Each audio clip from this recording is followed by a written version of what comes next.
Chapter 794. Yufei, I know you're a good child and I know that third brother is wholeheartedly working for the Sheng family. However, I still have to hand the most important part to eighth brother for safekeeping. With him around, you can be safe and sound. Grandpa, I can understand you, Ren Yufei said. The old man had been working hard for the Sheng family all his life. The first half of his life was for Huang Yao, and the remaining time he had wanted to protect his children and grandchildren.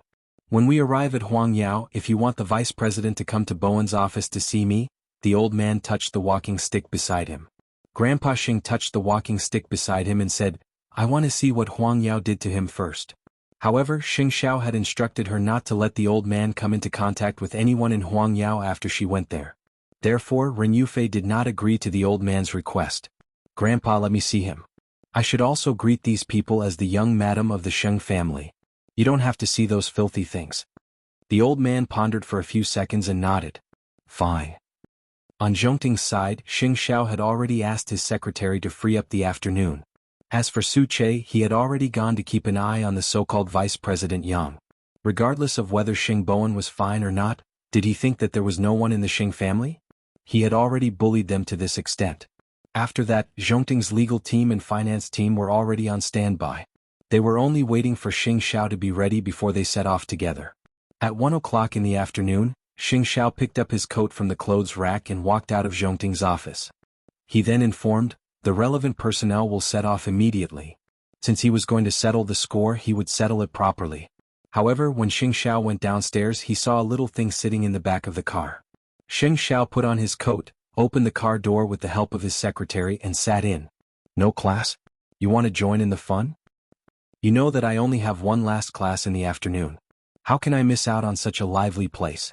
Mu Qiqi leaned on Xing Xiao's shoulder and said, besides, I can barely count the old man's matters as my duty. When he has a meeting later, I'll accompany him. Think about it, how can third sister-in-law deal with those shareholders who have evil intentions? You'd better not interrupt. I'll be responsible for soothing the old man's mood and making him feel better. Is that okay? Mu Qiqi raised her head and winked at him. In fact, Xing Xiao knew that Mu Qiqi was afraid that the old man would be bullied inside and die of anger. Xing Xiao did not say anything else. He just pinched the little one's face. My life is in your hands. Leave it to me. It won't go wrong. Mu Qiqi smiled comfortably. I'll sleep for a while. Wake me up when we arrive. Xing Xiao simply told her to lie down on his lap. This thing had not rested well for the past few days. She had racked her brains for the old man's matter. It could be said that it had been hard on her. Soon, Grandpa Sheng's car arrived at Huang Yao. With the help of the doctor, Ren Yufei pushed old Master Sheng into Huang Yao. At this time, Vice President Yang was also waiting at the door to welcome old Master Sheng. Chairman, you're here. Old Master Sheng did not give him any face at all and pretended to ignore him. Vice President Yang also knew the reason, so he could only follow behind and flatter him. Chairman, I've already arranged a room for you to rest. I'll go to third brother's office now, old Master Sheng said to Ren Yufei. Chairman, I'll go prepare the information for this meeting and send it to you. No need, leave it to me. After Grandpa goes in to rest, no one is allowed to disturb him, Ren Yufei said directly to Vice President Yang. Vice President Yang looked up at Ren Yufei. He did not expect that he, a dignified vice president, would actually be the secretary's assistant. He was very indignant, but for the sake of the old man, he did not flare up. How can I do that? Yufei said to give it to her, so give it to her. Don't you know her identity? The old man immediately made things difficult for Vice President Yang. Yes, everything is as you said, Chairman. After saying that, Vice President Yang stopped outside the elevator and did not continue to follow. Because she had already said that she would go directly to Xing Bowen's office. Why would she need him to serve her? However, this way he would not be able to follow Xin Yu's request and give the old man a gift. What should he do? Forget it. He would get the directors to help out later and provoke the old man. He would probably be able to go to the hospital for a good treatment. However, he did not know that the Sheng family had a secret weapon like Mu Qiqi. Moreover, when Mu Qiqi entered Huang Yao, she did not alert anyone. Instead, she took advantage of the fact that no one was paying attention to her and directly got into the CEO's exclusive elevator and entered Xing Bowen's office. When the old man saw Mu Qiqi, his eyes immediately lit up. You little girl, why are you here? If I didn't come, would I have just watched you get bullied? Those shareholders of Huang Yao are all not easy to deal with. I can't do anything else, but I'm good at quarreling. Mu Chichi sat on the sofa. I sneaked in just to give those people a surprise. It's so hot. I'll get you a glass of water. Ren Yufei suddenly smiled. Previously, she was worried that she would not be able to handle it. Now that Mu Chichi was here, she was relieved. Third sister-in-law, go and do your work. Leave this to me. Mu Chichi winked at her. Okay, with you accompanying Grandpa, I'm relieved. Ren Yufei prepared tea for her and opened the door to walk out of the office. Mu Chichi leaned against the old man and patted his hand. How about I get your doctor to prepare some food for you? Just treat it as if you're watching a show. Relax. You're the one who wants to eat, right? I'll get the doctor to prepare it. Mu Chichi did not object. It was exactly what she wanted. Eighth brother is already here? He's at the coffee shop across the street. Mu Chichi pointed at the building opposite with her chin and said, Don't worry. As long as one person rebels against Huang Yao today, Xiao Xiao will get rid of them for you. The old man laughed.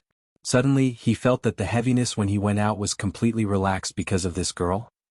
On the other side, Vice President Yang did not go to Ren Yufei. How could he discuss it with a secretary? Even if Ren Yufei was the madam of the Sheng family, he would not go so far as to be afraid of a woman who did not have any real power. He only asked someone to prepare some tea and planned to try sending it to the old man. However, no one knew that Mu Chichi was accompanying the old man. They thought that Ren Yufei was busy outside and the old man was alone in the office. A moment later, someone knocked on the door. Chairman, I'm here to bring you some tea. Come in. Old Master Sheng sat in his wheelchair, reading the newspaper as he answered. Mu Chichi had gone to the bathroom. The young employee trembled as she entered the office with a tray. Seeing that the old man was alone, she put down the tea and said to him, Chairman, is there anything else? Chapter 795. Actually, I heard something but I don't know if I should say it. The person took out her phone and was about to hand it to Grandpa Sheng. However, Mu Chichi noticed it when her hand was in the air. Since it's not appropriate, then don't say it, Mu Chichi said calmly. The person did not know that Mu Chichi was also in the office. She was so scared that she dropped her phone. Mu Chichi bent down to pick it up for her. Then she saw the bloody photo. Where did you get this? I received it at noon. I don't know if it's real, so I came to the chairman. I'm afraid that something will happen to the president, the person explained. Mu Chichi flipped through the photo and smiled. Is that so? You're afraid that something will happen to the president, so you came to report it to the chairman? Yes. Who do you think you are? Why did someone send it to you? Mu Chichi sat on the sofa and questioned the person directly. You're not an important person and you don't have 3 heads and 6 arms. Why should others believe you? This? I don't know. I just received it by chance, the person explained. I hope you don't misunderstand me, Miss Mu. You know very well whether I misunderstood you or not. The old man is sick. What do you want to do by showing him such a photo? Mu Chichi suddenly became serious and her tone was extremely cold. Grandpa has seen it. If he's fine, then you're lucky.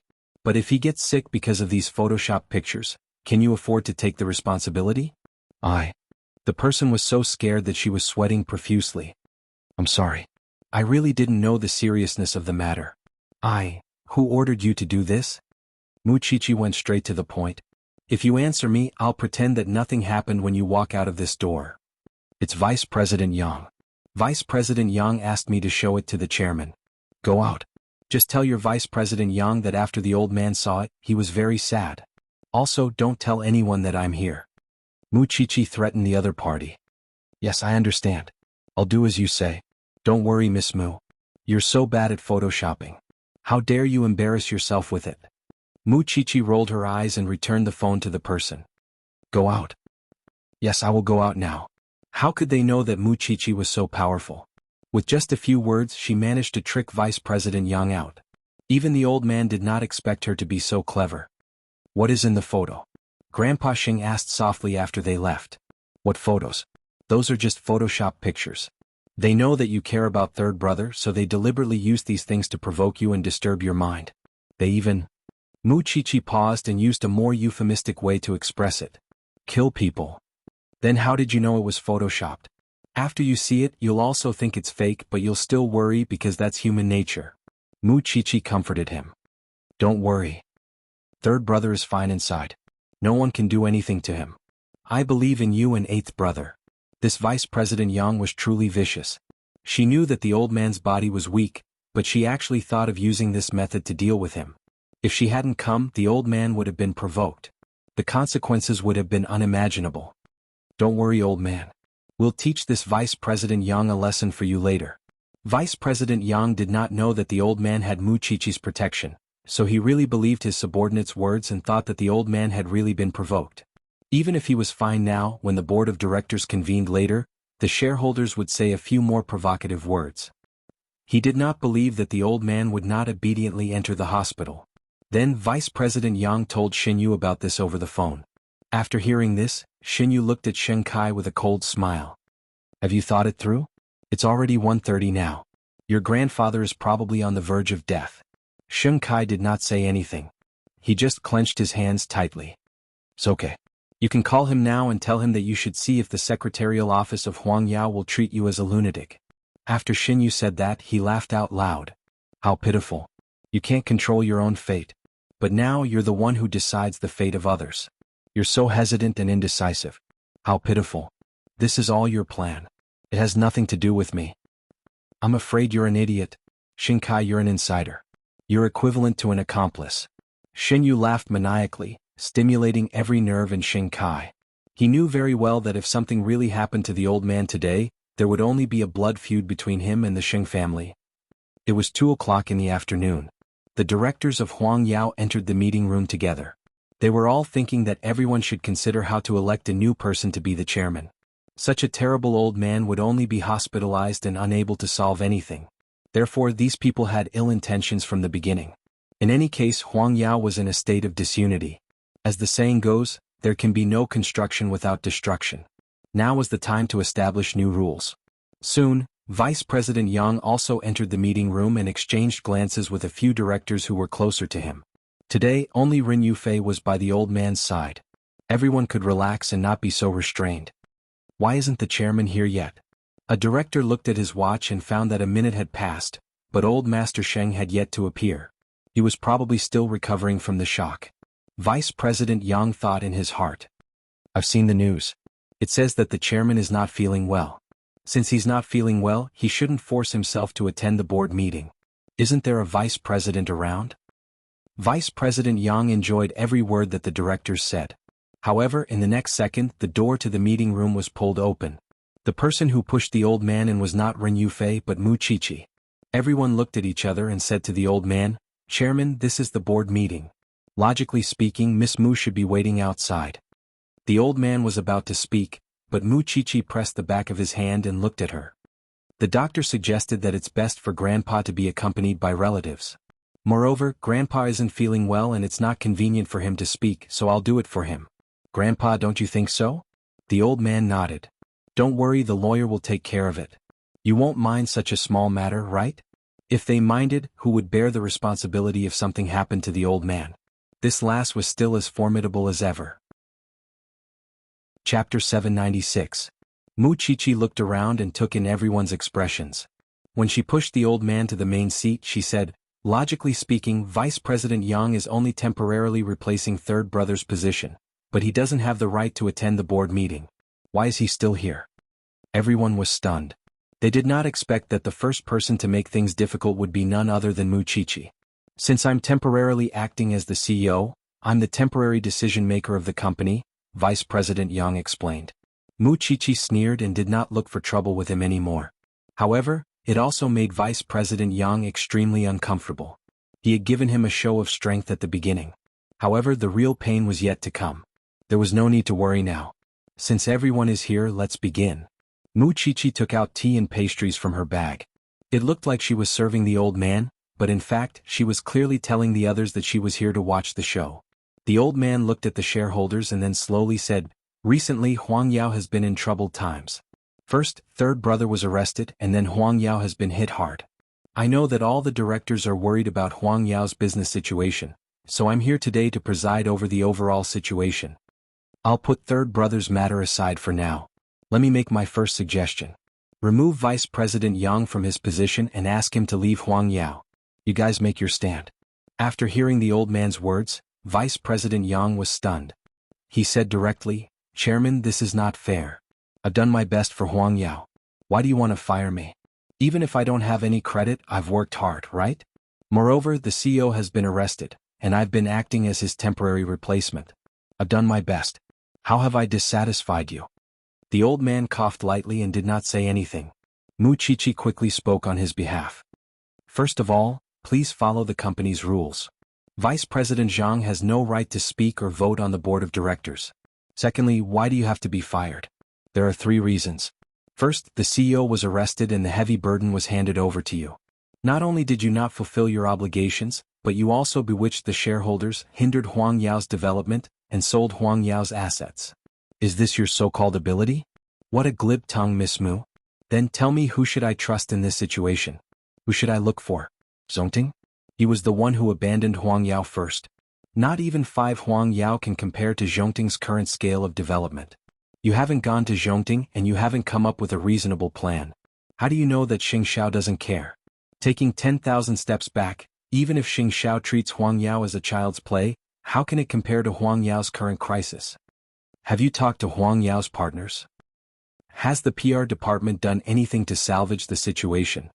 How did Huang Yao get to the point where it has to sell its assets? Not only do you have a problem with your ability, but you're also incompetent. Muchichi was domineering and did not give him any room to refute. She directly pointed at Vice President Yang and scolded him fiercely. Her words were so fast that he could not resist at all. Secondly, third brother raised you up. How could you not know if you want to sell a few pieces of land? Is it a loss or a profit? What is your motive? Those pieces of land are restricted by the planning. This is something that everyone knows. Planning restrictions? Muchichi smiled again. Have you already found a buyer and are planning to sell it to Changrong Xinkai next door? Nonsense. Vice President Yang was so angry that his face turned red. You don't have to be angry with me here. Huang Yao has indeed taken those pieces of land for some years and hasn't developed them for a long time.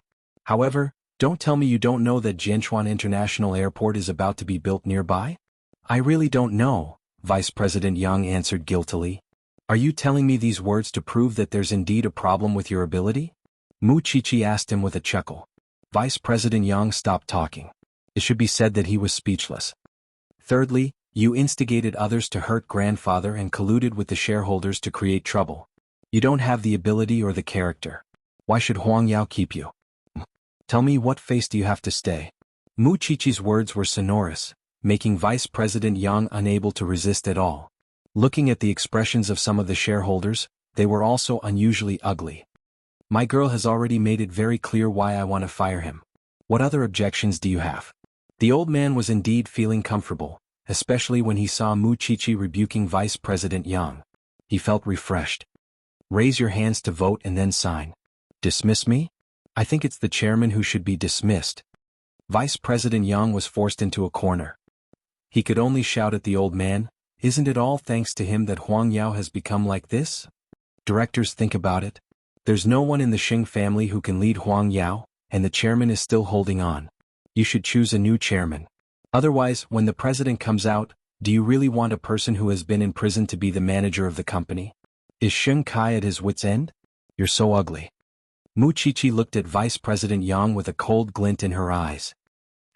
Actually, I think what Vice President Yang said makes sense. Even if we fire Vice President Yang today, who will lead Huang Yao in the future? You have to give us an explanation, right? A director stood up and spoke up for Vice President Yang. After you vote and get rid of the people who should be cleaned up, I will give you an explanation, the old man said calmly. The old man said calmly. Since he's useless, we won't keep him any longer. I agree to remove Vice President Yang from his position. Me too. The shareholders began to express their opinions and more than half of the votes were in favor. When Vice President Yang saw this, other than being filled with anger, he also looked at Muchichi with hatred. It's you, it's all because of you. Muchichi, who allowed you to appear here. Do you know that you might have killed my mother? When everyone heard this, they were immediately puzzled and looked at Vice President Yang. My mother was captured by Xing Kai's men. Do you know that if my plan doesn't succeed, he will hurt my mother? Your mother is human. Does my grandfather deserve to be hurt and schemed against by you? Muchichi asked him in return. You should look for the police, not the Sheng family. But I'm involved in the grudge of your Sheng family. Chapter 797. I'll go now. Ren Yufei nodded. If you do this and force my mother to death, I'll die with you. Vice President Yang looked at Mu Chichi resentfully. For you? Xingkai isn't that stupid. After listening to Mu Chichi, Vice President Yang stood up from his seat and said directly, there's no need for you to vote. I'll resign on my own. With that, he left the conference room and called his mother as he walked. On Xingkai's side after receiving the call, he also sneered and looked at Xinyu. Let her go. Lawyer Shin's plan didn't work either, did it? I won't let her go. Xinyu said evilly. What can you do to me? Changrong has just experienced by Sini's case. The police haven't let down their guard yet. Now, you want to get involved in another murder case because of a small matter. What do you think Godfather will think of you? Xingkai also learned from Xinyu and became evilly charming. Originally, you only needed to make a statement to clarify things. If you insist on making a corpse, I won't stop you. It's just that you've increased your chances of being exposed. I don't care. Xinyu's face flushed red. It was obvious that he had not expected Xingkai to anger him. That's right, Xingkai had actually angered him. Let her go. I'll whitewash this matter. It has nothing to do with you.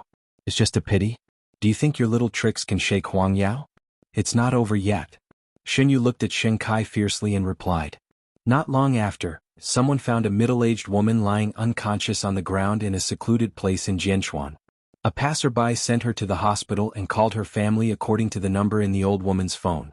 Vice President Yang received the call and was relieved after confirming that his mother was fine. He would never get involved in the Xing family's mess again. He could not afford to play with such deep schemes.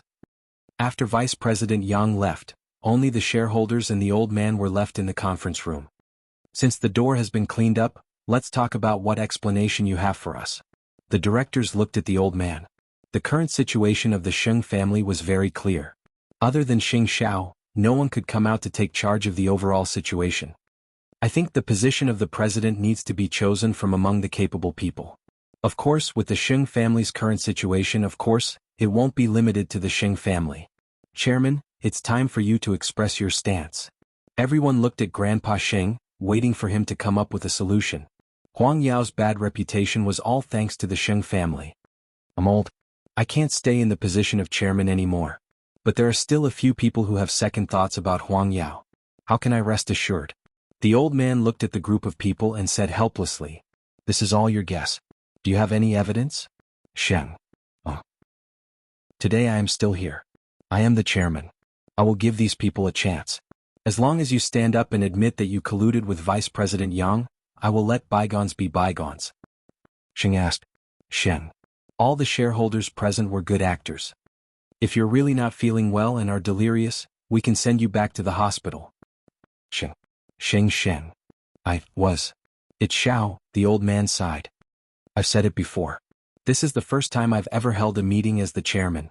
Since you refuse to stand up and admit it, I'll take it that you guys are planning to fight Huang Yao to the end. The people looked at each other and smiled. It was as if the old man was joking. But in the next second, the old man announced a shocking news. I've hired a lawyer to transfer all my shares to Xing Xiao and let him take over as the chairman of Huang Yao. I don't think you have any objections, right? Everyone was stunned when they heard that. Everyone knew Xing Xiao's ability. In fact, some of the directors only wanted to make money. So, as long as the Xing family could produce a capable person to continue leading the company, they would not have any objections. However, Xing Xiao had abandoned Huang Yao. We naturally recognize Xing Xiao's ability. But Chairman, don't forget that he was the one who abandoned Huang Yao and caught everyone off guard. Besides, he already has Zhongting now. How could he care about our development? Director Zheng, your point of view is so strange. No matter what Xing Xiao did to Huang Yao in the past, he has Zhongting to rely on now. Whether it's funds, talents, or other aspects, he can give Huang Yao the greatest support. Not only will it increase the confidence of the outside world, but it will also have the ability to develop Huang Yao. Why are you so against it? This time, it was the old man's turn to question him sharply. I'm just stating the facts. The purpose of shareholders is to make money. What I'm doing now can guarantee the interests of shareholders to the greatest extent. What are you dissatisfied with? Perhaps, Director Xing, you think that Huang Yao will no longer be profitable if it returns to my hands? Xing Zhao's voice suddenly came from the door of the meeting room. No one knew when the door of the meeting room had been opened, and how much Xing Xiao had heard. Everyone had mixed feelings when they saw Xing Xiao enter. Some were unconvinced, while others felt that it was only right. I can promise that after taking the position of chairman of Huang Yao, I will take developing Huang Yao as my duty, give Huang Yao the best resources and never abandon Huang Yao. With this guarantee, do you still have any objections? Xing Xiao did not walk to the old man's side. Instead, he sat down on an extra chair at the side. No one said anything. After all, just imagining the scene of Zhongting made them excited. I have no objections. I don't agree. Before Xing Xiao comes up with a definite management plan, I won't agree, Director Zheng said excitedly. I'm also doing this for everyone's benefit. All right. Xing Xiao nodded. However, I have to make one thing clear. When the time comes, I will produce evidence and expose some of the shareholders who colluded with outsiders with ill intentions. Do you really think that there's no one in the Sheng family? Today I'll also tell you the truth. Even if all of you object to me taking back Huang Yao, I don't care. With Zhongting's current strength, it's easy for me to crush 10 Huang Yao. It's just that when the time comes, it won't look good for everyone. The difference is whether you want to speak properly or not. So, the key to the problem is not you but me. After hearing Xing Zhao's words, all the shareholders felt his arrogance and dominance. However, they did not have the confidence to refute him because this was Xing Xiao. Chapter 798. Xing Xiao, you're still so arrogant. We're still the directors of Huang Yao. Can you show us some respect? Director Zheng slammed the table and stood up. Since the company has set up a board of directors, it has to be voted on. Aren't you looking down on us too much if you decide everything by yourself? I've always been like this. Whether you're convinced or not, there are a lot of people waiting for your position. You? Director Zheng tried his best to stir up trouble, but he did not get any advantage from Xing Xiao. I think you should welcome me as the chairman. After all, with Zhongting as your backer, you can imagine Huang Yao's future development.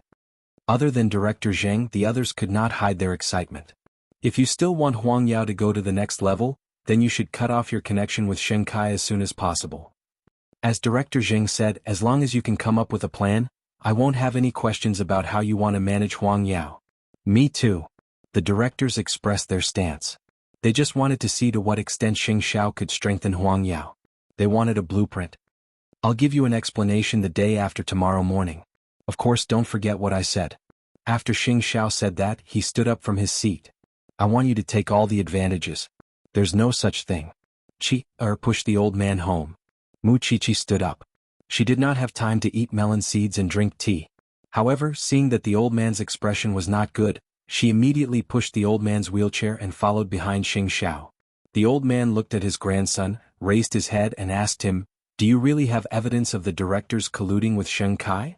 We've agreed that this is the last meeting. I can only promise you that as long as Zhongting is there, Huang Yao will be there," Xing Xiao replied calmly. Xing Xiao replied calmly. "However, your old employees probably can't be used anymore. I'm going to replace them. Let's change them." The old man agreed. Those old employees relied on their seniority and did not take Huang Yao's system seriously at all. In addition, Xing Bowen had always been tolerant, so they did not know how many of these people were related to Shen Kai.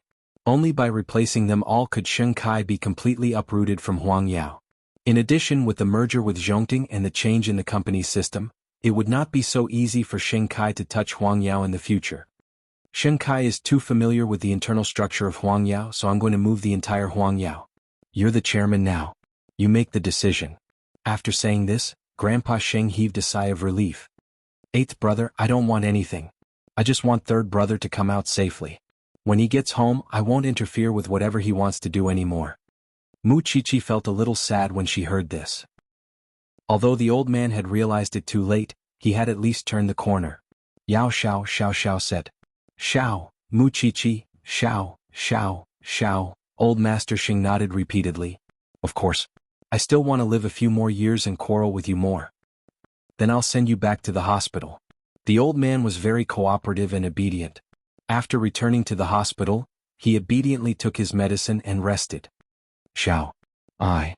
Yao, I. Then I Kai Xiao, Haven't you seen enough? Of course, I haven't seen enough of your dominance in business. Mu Qiqi did not hide her admiration for Xing Xiao. That's why I'm crazy about you. Do you still want to go to class? Xing Xiao tilted his head. His voice was a little hoarse with a hint of desire. You're too weak. Mu Qiqi suddenly realized what kind of fire she had ignited. Idiot. In the end, the man was still worried about the day and how important the class was to Muchichi. So he sent her straight to school. When she got out of the car, Muchichi could not help but laugh. "Shall we go on a date tonight, Chief Xing? I'll pick you up later." Soon the outside world got the news that Xing Xiao would take over Huang Yao. He would reorganize Huang Yao and merge it with Zhongting. Our reporters have received accurate news that Zhongting's CEO, Xing Xiao, will take over as the chairman of Huang Yao and reorganize it. This means that Huang Yao's turbulent situation is about to end. As for what arrangements the former CEO Xing Bowen will receive, the people of Huang Yao have yet to give a definite answer. After watching the news, Xing Kai immediately turned off the television. Xing Xiao is swift and decisive. Once Huang Yao is merged into Zhongting, I won't have a chance to interfere anymore. Teacher has always said that he's difficult to deal with, but I didn't believe him. Now I feel that this person is a little interesting. Xin Yu lay on the sofa with an unknown celebrity in his arms. Of course, Xing Kai was already used to such a scene, so he said, "Godfather wasn't the only one who said that. I said the same thing too. So, Xing Xiao might know about the methods you used to frame Xing Bowen." "Is that so? But he's still asking me to defend Xing Bowen." "Xing Xiao will never settle scores with you face to face. He always likes to reach out from behind." "Then let's wait and see." Xin Yu became serious for a moment and let go of the woman in his arms. "I'm going to continue working on bail for Xing Bowen. I'll be leaving first." Xing Kai sneered. Although his hatred for the Xing family did not decrease at all, he was happy to see someone take Xin Yu down a notch. However, after Xing Kai's reminder, Xin Yu could not help but wonder if Xing Xiao knew that he had ulterior motives. However, he did not reveal any flaws except for the Li family's car accident. Thinking of this, Xin Yu realized that he was actually breaking out in a cold sweat because of Xing Xiao. If Xing Xiao saw this case and knew about his relationship with Baisini's case, but his expression did not change and he still used him as his brother's defense lawyer, what was he trying to do? It seemed like he had to give it a try. At 6 o'clock in the evening, Xing Xiao drove to pick up Muchichi from class and went straight to the hotel next to the Ferris wheel where the two of them used to date. When Muchichi saw the private room inside, she thought of the way this man pressed her against the table and kissed her. She could not help but blush. "Hot." Xing Xiao saw her blush and asked in a low voice, "You already know the answer." Muchichi glared at him. In the past, their relationship could not be made public, nor could it be discovered by others. What she liked the most was Xing Xiao bringing her here. Although it could not be made public, Muchichi felt that at that time she was like a moth flying into a flame. Her heart was beating for him. "It looks like you're reminiscing about my kiss here." Then Xing Xiao booked the entire private room and prohibited the waiter from going upstairs. They were already at the restaurant, but wasn't their goal to eat? Thanks. Chapter 799. The spacious dining table was now occupied by Muchichi's body. They had been in the same position several times when they were intimate. Even the angle had not changed. "You did it on purpose." Muchichi was pressed on the table and could not resist at all. "Don't you remember the kiss I gave you back then?" Xing Xiao unbuttoned his shirt and messed up the hair on his forehead. "Remember it well and feel it well." Muchichi wrapped her arms around the man's neck and looked at the Ferris wheel outside the window. She felt so weak that her mind was about to collapse. "Didn't you tease me during the day?" "I didn't tease you. I just admire my man. Can't I?" Muchichi snorted softly. "Since it's admiration, let's go from the body to the heart." With that, Muchichi's skirt was already lifted to her waist. "It seems that I have to consider buying this place." Muchichi could not say a word. She only felt the sense of belonging being taken. It was no different from the feeling in her memory. The man was still the same man and the lover was still the same lover. Only this man could give her this feeling of ecstasy. Deep in love, Muchichi felt the world spinning. There was only one sentence in her chest. She wanted to tell her man, "Xiao Xiao, I love you." "Isn't that what you should do?" Xing Xiao smiled. He picked up the little one and held her in his arms. The two sat on the sofa and panted. Then Xing Xiao tidied up Muchichi's skirt. But the little one hugged his waist tightly. "Is it not enough? Sometimes I wish I could become one with you. We don't have to be apart anywhere." Muchichi was a little tired from the tossing. She leaned against Xing Xiao's arms and muttered, "You didn't become one just now. That's different." "That was only temporary." Hearing the word temporary, a certain someone's face instantly darkened. "Temporary? I think you don't want to live anymore." With that, Xing Xiao carried her and walked downstairs. He could not see the night view anymore. He had to go home and teach her a lesson. At the same time, he was also thinking about buying the hotel and setting the second floor as the CEO's exclusive area. No one could enter except them. Not only that, but he also wanted to buy the best bed and install the biggest bathtub. Of course, Muchichi did not notice what was going on in his mind at all. She only felt that her waist was hurting and her legs were wobbly. This man really wanted to eat people when he went crazy.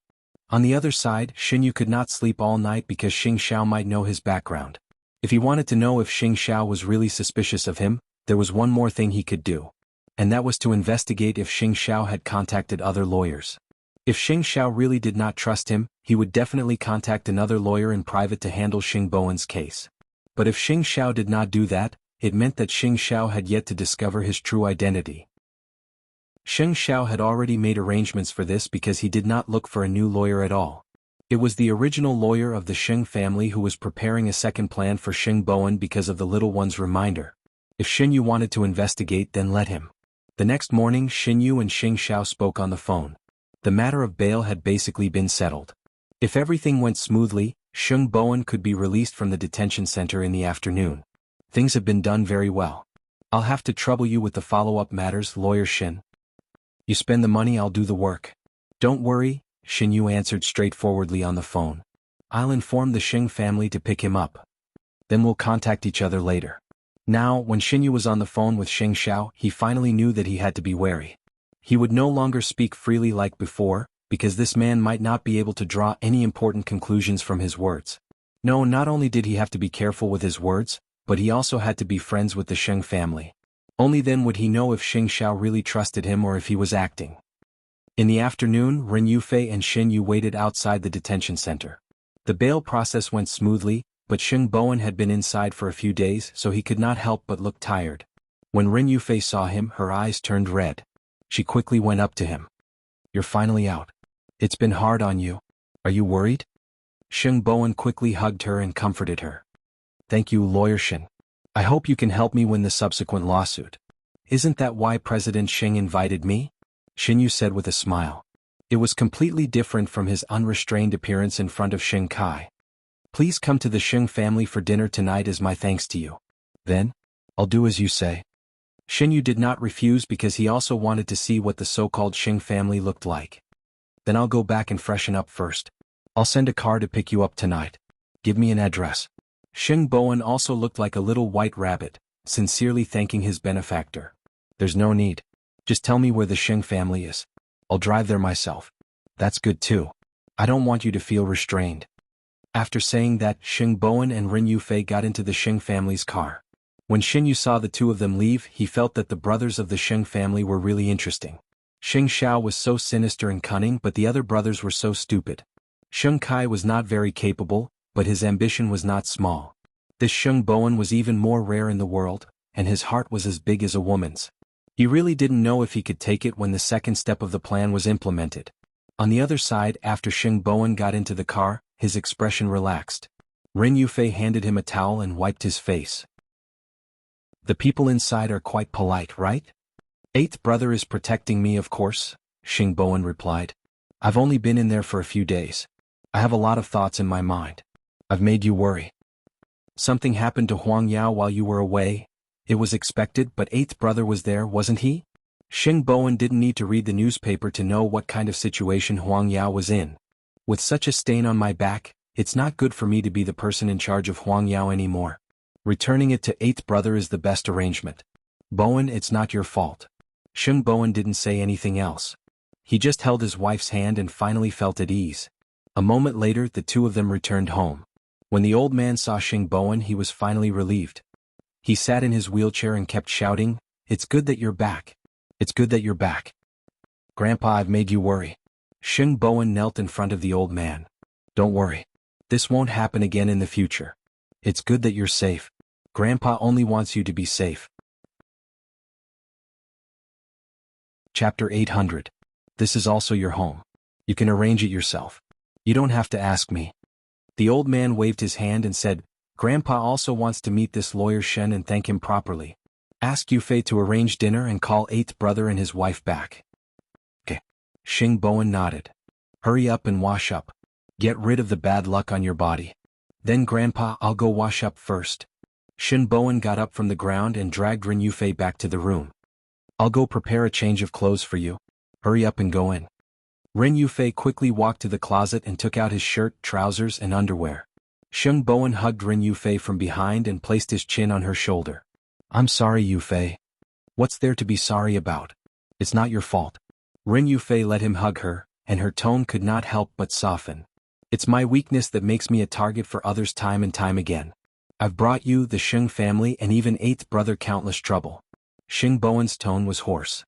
One could imagine what kind of mental journey he had gone through in the detention center these past few days. It won't happen again. What nonsense are you talking about? Hurry up and take a shower. Ren Yufei turned around and gave him all the clothes. But I miss you. Shin Bowen did not let her go. He dragged Ren Yufei into the bathroom. Let me hug you. I'll feel at ease. Ren Yufei did not know what had happened to him inside and how sad he was. Therefore, she could only take off her clothes and use her body to warm up her husband. I'm here. We're all here. No matter what you become, I'll be by your side. I won't leave you. Shin Bowen's eyes turned red, but he did not let Ren Yufei see it. He turned around and hugged her and kissed her passionately. After days of missing her, his body had long been awakened by her hug. It was also in that bathroom that Shin Bowen resolved his lovesickness and took Ren Yufei countless times until she fainted. Then Shin Bowen carried Ren Yufei to bed to rest and changed into a fresh set of clothes. He went out and called Xing Xiao. Lawyer Shin is coming to the Sheng family for dinner tonight. Grandpa asked you and Xiaoqi to come over too. You invited him? Xing Xiao asked with a complicated expression. Since they treated me as a target, how could they be so kind as to let me out? Therefore it's better for me to take the initiative. I can also find Xin Yu's flaws earlier. Xing Bowen replied calmly, Eighth brother, you know that he treats me like a little rabbit. Since Huang Yao is about to merge with Zhongting, let me do something for myself. Let me continue to be that rabbit that can be slaughtered by others.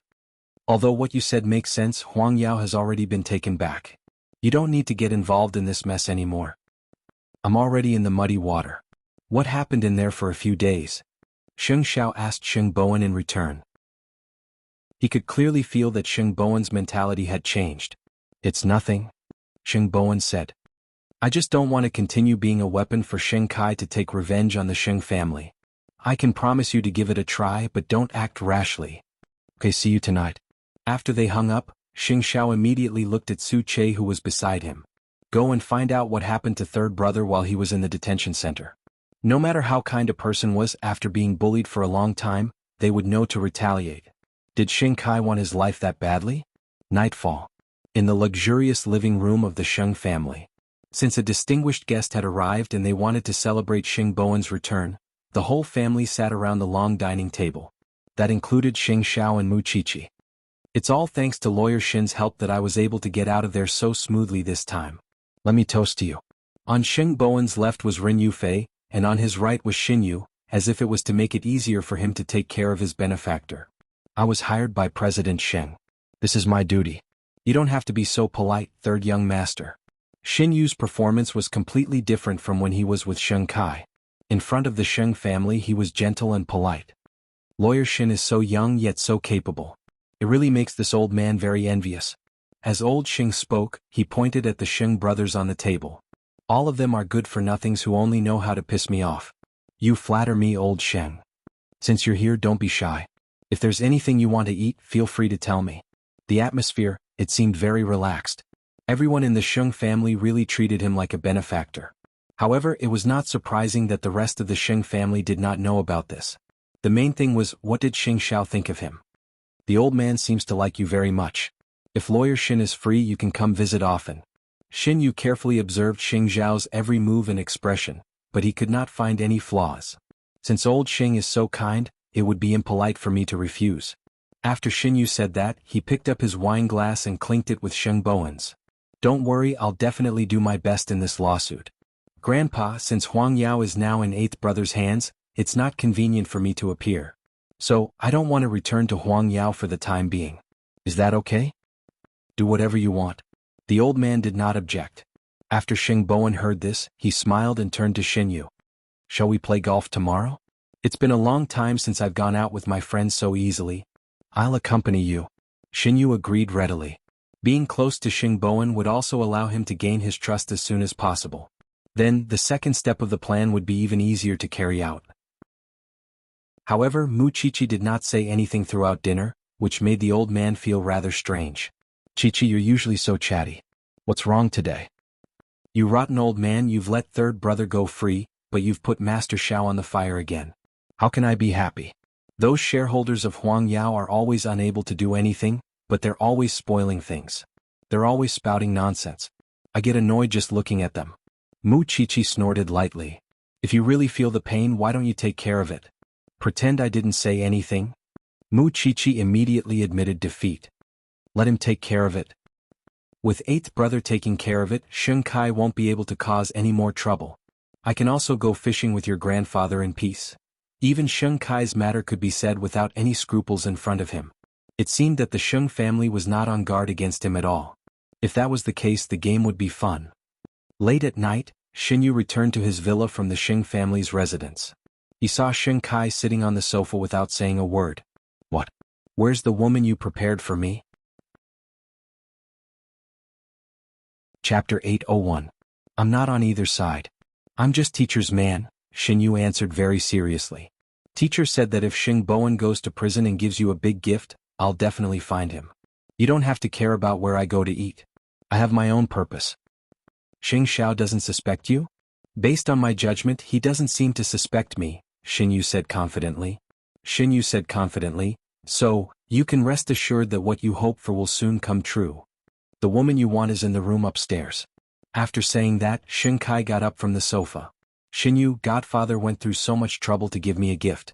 It makes me feel very scared. Only now did he know how to be scared? Unfortunately, it was too late. Go back. I need to rest. Xinyu couldn't be bothered to chat and play games with him. Sheng Kai got up and left the villa. However, the doubts in his heart grew and he felt more and more uneasy. This godfather of his treated him too well. However, other than letting him take over Changrong, he didn't let him do anything else. How could there be such a good thing in the world? It seemed like he had to think of a way to meet his godfather. Late at night, Banyan Courtyard. After Mu Chichi took a shower, she went to the study. When she saw Xing Xiao reading documents, she nestled in his arms. Isn't third brother too enthusiastic about Xinyu? He's clearly one of the murderers who caused him to become like that. He wants to take the initiative to get close to Xinyu and find out from him the second step of the plan to deal with him. How did he know that Xinyu has a second step? What else? Would Xinyu be so kind as to let him out? Xing Xiao hugged her without raising his head and answered, In the afternoon, I asked Su Che to investigate what happened to third brother in the detention center. I found that he has changed. Xinyu is even more important than Xing Kai. He knows a lot of things that Xing Kai can't know, and he also knows about Baisini's case. Go to sleep. I'll go back to my room after I finish reading this part. Xing Xiao refused to continue the topic. You can read it. I'll sleep here. Like an octopus, Mu Chichi lay in Xing Xiao's arms and yawned. By the way, after you clean up that pile of trash in Huangyao tomorrow, I want to watch your inauguration press conference. I want to see my man look wise and mighty. Xing Xiao did not say anything. Because according to the current scale of Huangyao, there was no need for him to show up in person or hold any speech. However, since the little thing wanted to see, then he would reluctantly put on an act. Then he waited until Mu Chichi fell asleep and carried her back to the room. Seeing that she showed no signs of waking up, he called Tang Yen. Is there any news from the informant? The informant approached Mama Bai and realized that she didn't know who she was working for at all. She only interacted with Su Hong for money. If there were suitable resources, she would trade with Su Hong and settle it directly. But Su Hong is not easy to get close to. If you want to gain Su Hong's trust, you might have to sacrifice yourself. In other words, he needed to introduce resources to Su Hong. Where's Zhou Qin? Zhou Qin and Su Hong. One is in charge of resources and the other is in charge of security. They have many subordinates and are smart. They don't have any weaknesses. The two of them guarded the secret entrance for the mastermind. That's as far as my men can find. If you want to know more, you have to. Your men can stop now. My men will take action, Xing Xiao said to Tang Yen. Co Xing, you're so passionate about this matter. Is it really just because Mu Chichi wants to know about the case? The people behind Baisini's case are also targeting the Sheng family, aren't they? Xing Zhao's tone was slightly cold. It's not just the Sheng family. Even you, Qing Bin, are among that group of people now. It's only a matter of time before they deal with you. Tang Yin knew this better than anyone else, and he understood it better than anyone else. I'll wait for your news. The possibility of completing the mission isn't too high. Xing Xiao was certain because the other party was on guard. I'm mentally prepared for this, Tang Yin answered as he looked at the sleeping Feng Shanshan. After she became pregnant, she was especially sleepy. Even if he stood in front of her and spoke now, Feng Shanshan would not wake him up. He had no other wish in this life. At the very least, he wanted to see his child born safely. The next day, Huang Yao held another board meeting.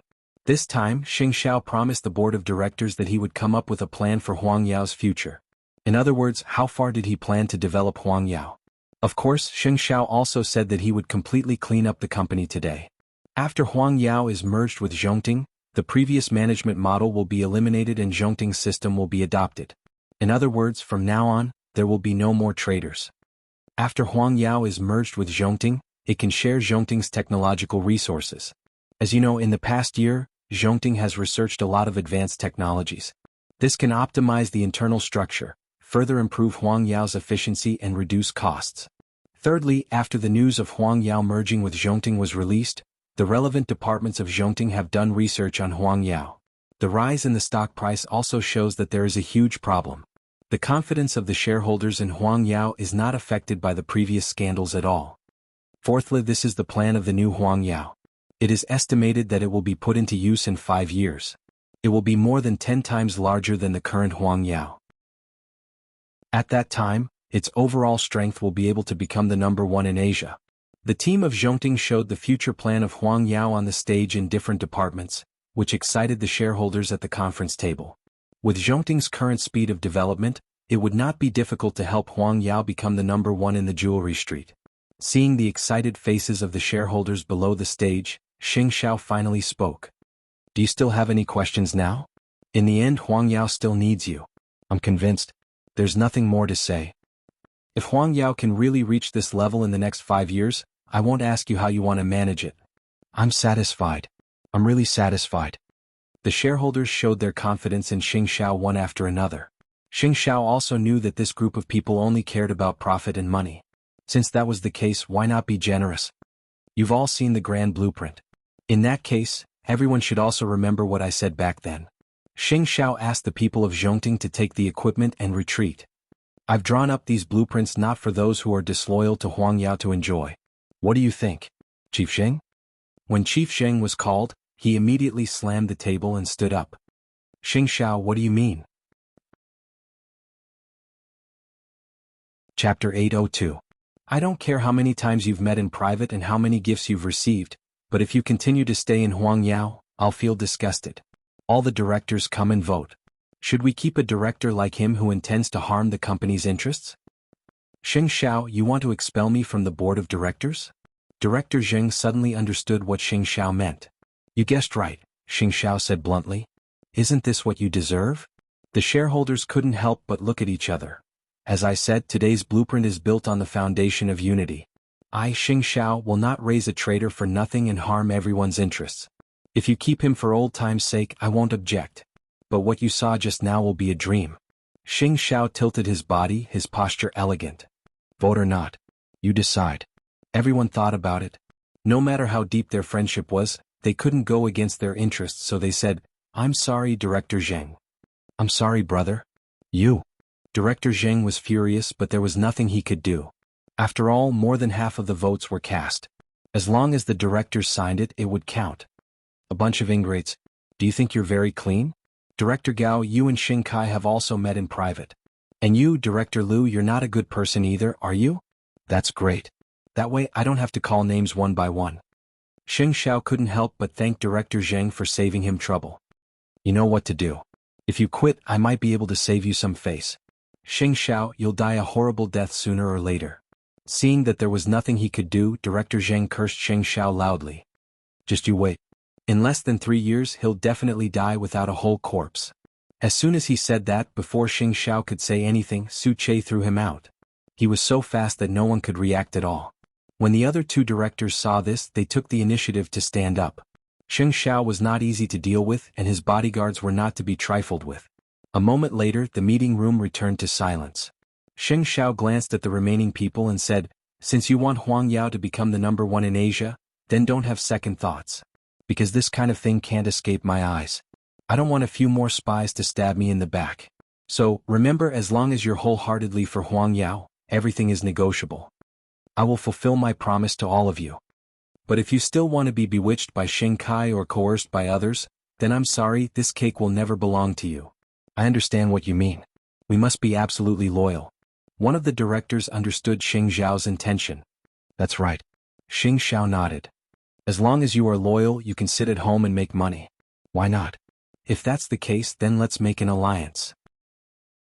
Anyone who does anything that harms Huang Yao will be kicked out of the board immediately." "I think so. I agree. Zhongting still has matters to attend to. The rest is up to you." Sheng Xiao had achieved his goal and stood up from the chairman's seat. "By the way, I'll get someone to prepare for the inauguration conference. This can be considered a shot in the arm for the outside world." After that, Xing Xiao left the conference room. Before he left, he said to Ren Yufei, third sister-in-law, "Compile a list of all the positions in Huang Yao, including whether you still want to stay in Huang Yao. Give me an answer tomorrow." Ren Yufei was stunned for a moment. She didn't expect Xing Xiao to think so carefully. Since Sheng Bowen was no longer in Huang Yao, it was not appropriate for her to continue staying. Sheng Bowen had already told her his plan last night. He had to deal with Xin Yu's matter first before doing what he wanted to do. He did not force Ren Yufei to continue staying in Huang Yao. If Ren Yufei had plans to further her studies, he could accompany her the entire time. Ren Yufei just felt that it was a little inappropriate to leave the burden entirely to Xing Xiao. After all, Xiaoqi was unhappy. Do you really think that Xiaoqi is angry? Moreover, it's easy for eighth brother to have one more Huang Yao. He knows how to use people and knows how to delegate power. He only needs to make some decisions.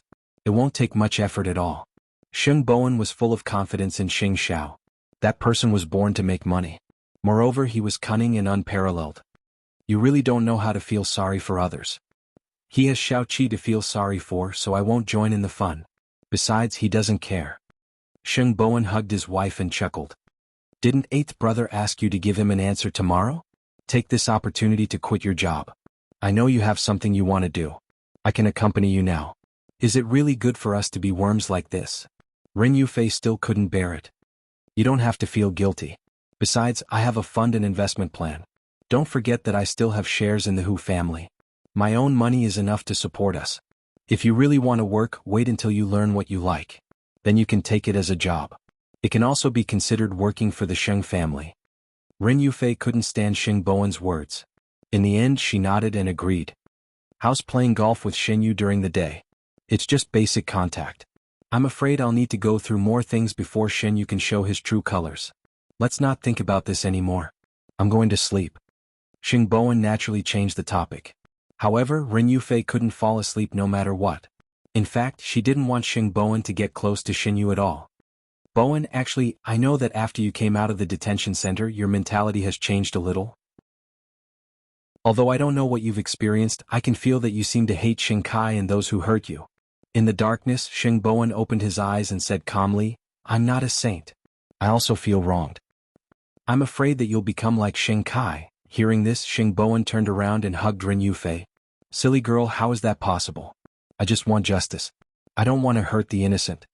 After Ren Yufei heard this, she slowly closed her eyes and felt relieved. The next day, Ren Yufei brought the list of Huang Yao employees and their resignation letters to Zhongting and met Xing Xiao. President Xing, this is the list you wanted as well as my resignation letter.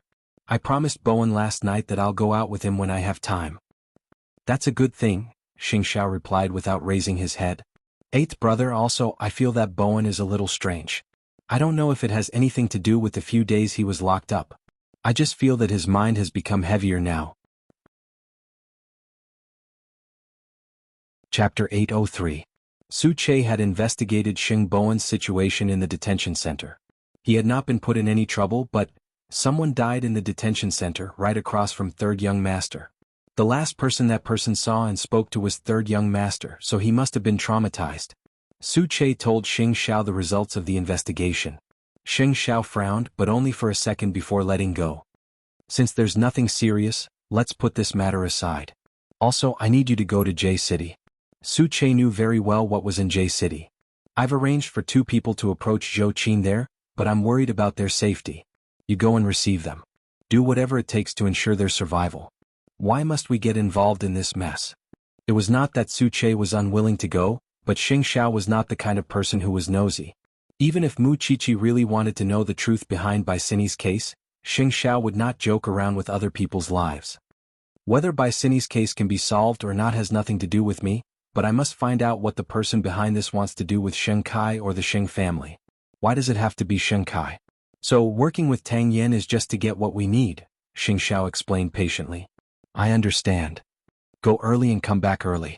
Also, no matter what you know or what you find out, as long as it's related to safety, retreat immediately. I'll only give you a week. Yes. Su Che nodded. He knew the severity of these matters.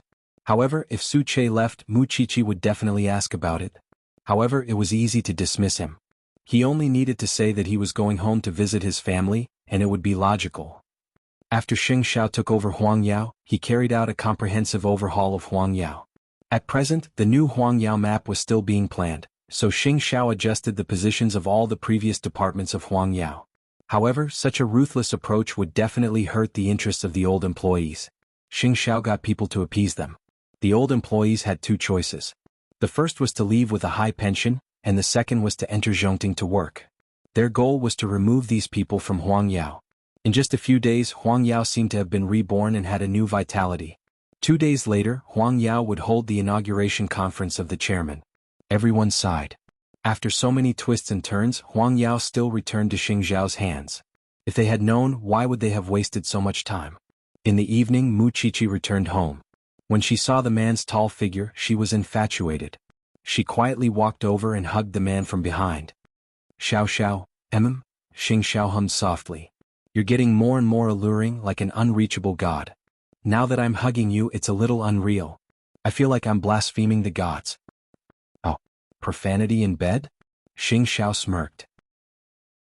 Huangyao and Zhongting are all yours now, but why do I feel that the burden on your shoulders is getting heavier and heavier? How miserable. Xing Xiao turned around and carried her to the desk. Then he placed his hands on both sides of her body. Am I pitiful? That's right. Look at those busy people. Their feet don't even touch the ground. Even when they're eating, they're in a hurry. In the end, they toil to death. Do you know what it means to be efficient? Xing Xiao hooked her chin and said, for example, right now I can deal with work while letting you. Mu Qiqi followed his gaze and knew what he wanted to do. She quickly blocked his line of sight. Rascal. Go out and fill the tub. I'll come over to take a shower right away. Xing Xiao patted her cheek and emphasized, with you? I want to come to your inauguration press conference too. Prepare a seat for me. Mu Qiqi hooked her arms around Xing Xiao's neck and said, I want to see my man at his most handsome. When am I not handsome? When you bully me? After saying that, Mu Qiqi got out of Xing Xiao's arms and walked briskly back to the bedroom. Soon, Xing Xiao returned to his room after dealing with work. Mu Qiqi lay in the bathtub and waved at him. Xiao Xiao, do you know why I feel that you're pitiful? It's not because you've become the co-chairman, but because you're almost 30. There was a complicated look on Xing Xiao's face when he heard that, and it slowly darkened. A man at 30 was clearly a very charming age, but it was not useful with Mu Qiqi because she was not even 22 years old. In 2 years I'll be able to call you Master Xiao. Xing Xiao did not say anything. He stepped into the bathtub and pressed Mu Qiqi down in the bathtub, teaching her a lesson. Do you still think I'm old? You only know how to bully me. Mu Qiqi pouted and could no longer be smug. Because of her age, a certain someone was hit where it hurt. That night, he pressed Mu Qiqi on the bed and bullied her over and over again. In the middle of the night, Mu Qiqi could not take it anymore and begged for mercy. I was wrong. Master Xiao, I was wrong. You're not old at all. Really, you're still full of energy. Xing Xiao squeezed out all her strength before letting her go and holding her in his arms. Mu Qiqi was so tired that she could not even be bothered to lift her eyelids. She only muttered, after a while, I'll give you a child. I'm already at the age of a father. I can't lose to my peers. Who cared? He could not even handle one. If there were 2 more, wouldn't he go to heaven?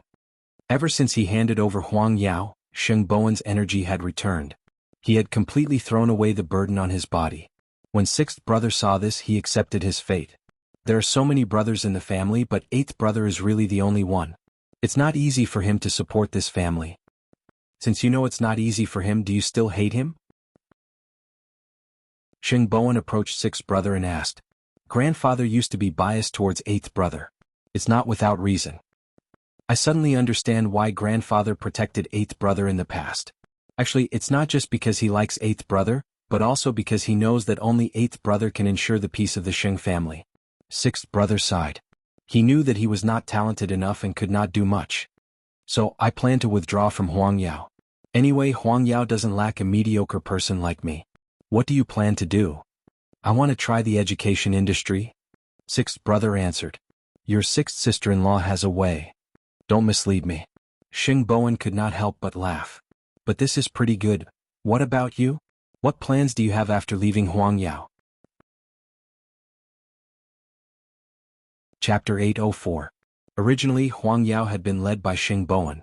Although it had developed slowly, it was still developing and the Sheng family would not have changed much. Now that Huang Yao had merged into Zhongting, not only Huang Yao but even the Sheng family had also taken on a new look.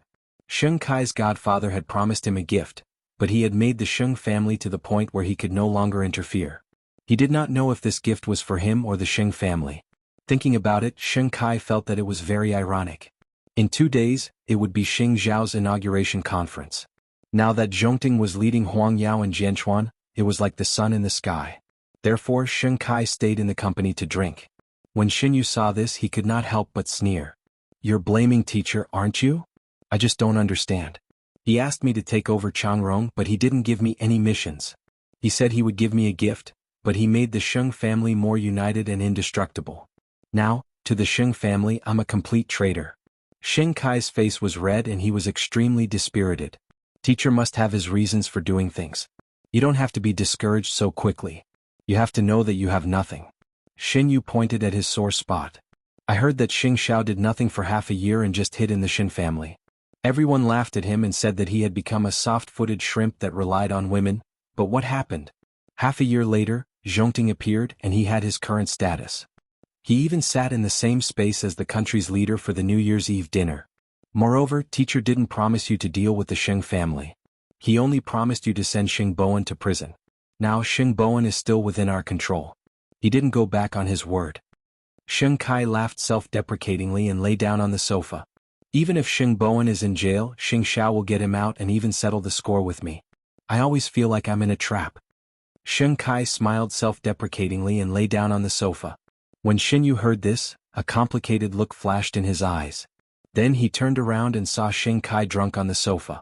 Only now did he realize that this was a trap? Xin Yu sneered and left Xing Kai's office. He had been very close to Xing Bowen recently, so he could not be detected by Xing Bowen. However, after leaving Changrong, he took out his phone and called Jin Bo in the car. Teacher, I'm afraid Xing Kai can't be controlled. He seems to have reacted. Nothing can escape my control. Later, I'll send him some missions to stimulate his nerves, and he'll be obedient again. Moreover, in the future, I'll give him some missions to let him know that following me is his only way out. I understand. Keep an eye on Xing Bowen. When the time is right, take action. Okay. Xin Yu nodded. I trust you. Don't let me down. Xin Yu was not like Xing Kai, who lived a muddled life and was used by others for no reason. The reason why he followed Jin Bo was because he had been raised by Jin Bo since he was young. Xing Kai could not touch Jin Bo's fur, but he knew very well why Jin Bo wanted to provoke the Sheng family. Currently, the mayor was a member of the Shen family, but in 2 years there would be a change of leadership. The reason why Zhongting was so smooth was because of the secret support of the Shen family. Shen Jianchuan was Xing Zhao's father-in-law and one of the main shareholders of Zhongting. Although he did not hold a position, the relationship between the Shen family and the Sheng family was like that of lips and teeth. They relied on each other, and the foundation of Jianchuan did not collapse. In addition, his teacher had a grudge with the Shen family. With these grudges added together, Jin Bo would definitely take revenge on these two families in the future. Now that Huang Yao and Zhongting were tied to Xing Xiao, there was nothing bad about it. When the time came, as long as he dealt with Mu Qiqi, Xing Xiao would immediately collapse. As for Xing Kai, he was just a scapegoat. Just as Xing Xiao had expected. In the past few days, Xing Bowen and Xin Yu met more and more. He seemed to have decided that Xin Yu was his friend. If there was anything good, he was willing to bring this brother with him. They ate, drank, and had fun. From time to time he would even take Xinyu on a night cruise. You've only been out for a short while. It's better to keep a low profile, Xinyu advised him. Don't get caught again. What does it matter? Now that eighth brother is in charge, I'm just a shrimp soldier. There's nothing worth paying attention to. Don't worry. Xing Bowen put his arm around Xinyu's shoulder and said, I heard that you're an orphan. Xinyu's expression changed slightly. When Xing Bowen saw this, he quickly explained, I didn't mean to ask about you. It's just that I feel that there's no brother in life. You don't have a family, so just treat me as your brother. Anyway, I'll think of you whenever I have something to eat and play with. Xinyu looked at Xing Bowen's innocent face. It seemed that no matter how big the predicament was, he could face it with a smile. Are you born to trust people so easily? Of course not. I also differentiate between people, okay? I naturally trust those who are good to me, such as eighth brother and you. After Xing Bowen said that, he clinked glasses with him. There are many beauties on the ship. You should go and chat with them. I'm married, so I don't have a chance. Xinyu smiled and nodded. You didn't see sister-in-law? She's been busy studying recently and ignored me. Xing Bowen helplessly picked up his wine glass and drank it in one gulp. Don't trust others so much. Xinyu smiled faintly. He took his wine glass and went into the crowd. Xing Bowen turned to face the sea, allowing the cold wind to blow on his face. Don't trust others so much? Was it because he felt guilty towards him? He also wanted to know when Xinyu would make a move on him again. At noon the next day, Gu Xiling put on the airs of the CEO's wife and went to Changrong to see what Xing Kai was doing. When she saw the invitation to the inauguration conference of the chairman of Huang Yao on his desk, she immediately threw it into the trash can. Do you still have any pride? You actually want to congratulate Xing Xiao on his ascension? You don't know anything, so don't talk. Xing Kai asked his secretary to pick up the invitation. Xing Kai, how long are you going to be fooled by your godfather? Gu Xiling tugged at Xing Kai's collar and said, he gave you Changrong and didn't let you do anything else. He said he would give you a big gift, but what happened in the end? Xing Xiao directly merged Huang Yao into Zhongting. You don't have any chance at all now. Do you know that? Xing Kai calmly pushed Gu Xiling away and then looked at her coldly. I know what I'm doing. Then you can spend the rest of your life with your godfather. After saying that, Gu Xiling left Changrong in tears. Chapter 805. However, in this family, only Gu Xiling was sober because Jin Bo was introduced to her by Gu Xiling's grandfather. Speaking of a fire pit, it was his grandfather who pushed him into it. The next day, the inauguration ceremony of Huang Yao's chairman was held at the Four Seas Empire Hotel. Many well-known people in the industry, including Huang Yao's partners, were present to congratulate them. When Xing Kai reached the door, he did not have the courage to go in. Godfather asked him to welcome people with a smile, but he did not want to go in and be mocked by the Xing family. Moments later, Xing Zhao's car stopped at the entrance of the hotel. He got out of the car in a blue-striped retro suit, followed by Mu Qiqi in a long dress. They were about to enter the hotel together, but Xing Xiao seemed to have seen Xing Kai's car. He said to Xiao Qi, you go in and look for your Lu Qianqian. She is here today. I will come in soon. Mu Qiqi glanced to the side and saw Xing Kai's car. She smiled and said, hurry up. After Mu Qiqi went in, Xing Xiao walked to Xing Kai's car. Xing Kai rolled down the car window. He knew that there was no way to escape now. Congratulations, CEO Xing. You tried so hard to get rid of Huang Yao, but now you have it in your pocket again. Even Xing Kai himself did not realize how sour his words were. You control everything like a god and toy with other people's lives. Don't you find it interesting?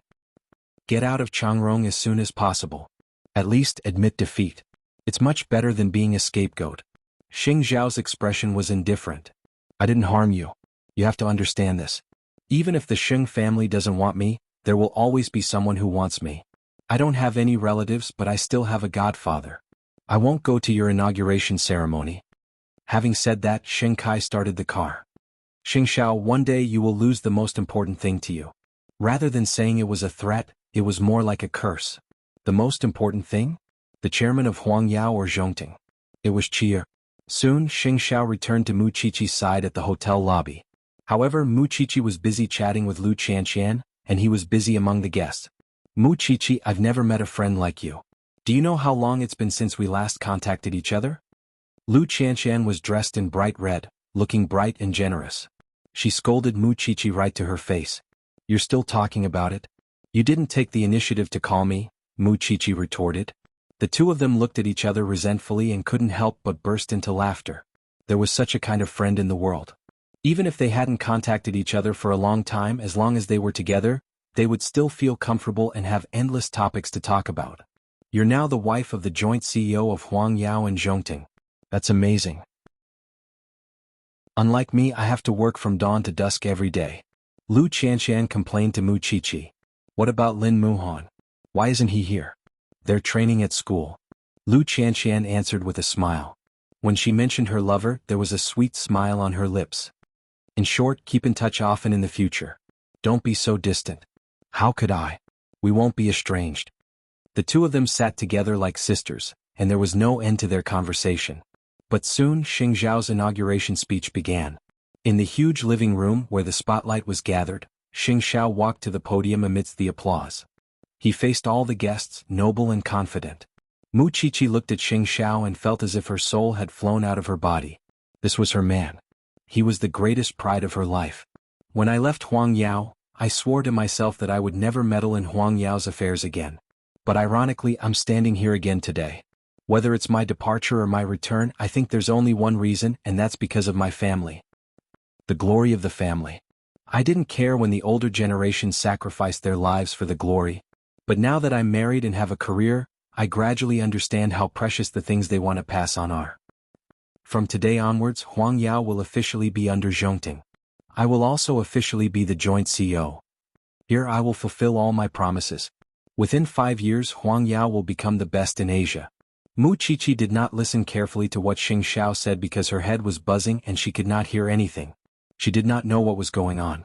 At this moment, facing the man standing on the podium, the man who was respected by everyone, she just wanted to press him on the sofa and kiss him hard. Because she knew how charming and perfect his figure was under the suit.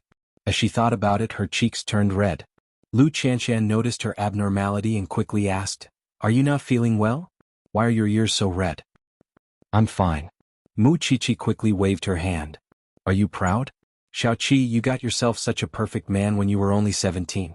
I'm working hard too." Mu Chichi puffed out her chest and said, "I'll work harder to be worthy of him." "What do you mean by worthy? Hurry up and give him a child. This old man will be completely tied down." Mu Chichi frowned when she heard this. "Do you think he's old?" "That's not it. It's just that in the past few years he seems to have become more and more mature. In the past, no one dared to provoke him. He was frivolous and didn't play his cards according to common sense. Now that I see him, I only feel that this man seems to have matured a lot. However, I know that he must have more sinister tricks." "You're the sinister one." Mu Chichi immediately defended him. "Look, you still say that you don't value a lover over a friend. I just said a few words and you became fierce. However, it's understandable. Because to you, Master Zhao's position is not as simple as a husband. In the beginning he was a teacher, an older brother, and later he became an uncle. He's almost done playing the role in your life. It's only human nature for you to protect him like this. It's good that you know. No one could compare to this uniqueness. No one else could even think about touching it. She was the only woman in Xing Zhao's life, the flesh on the tip of his heart." Soon Xing Zhao's inaugural speech ended and applause rang out. Then Xing Zhao left the stage and returned to Mu Chichi's side. He pinched her face and said, "Didn't you say that you wanted to see me stand on the stage? Why were you daydreaming just now?" Mu Chichi immediately hugged his hand and shouted, "I'm innocent. I've been thinking about you." "Then what did I say?" Mu Chichi blinked. They were already an old couple, so there was nothing much to say. She leaned close to Xing Zhao's ear and whispered something.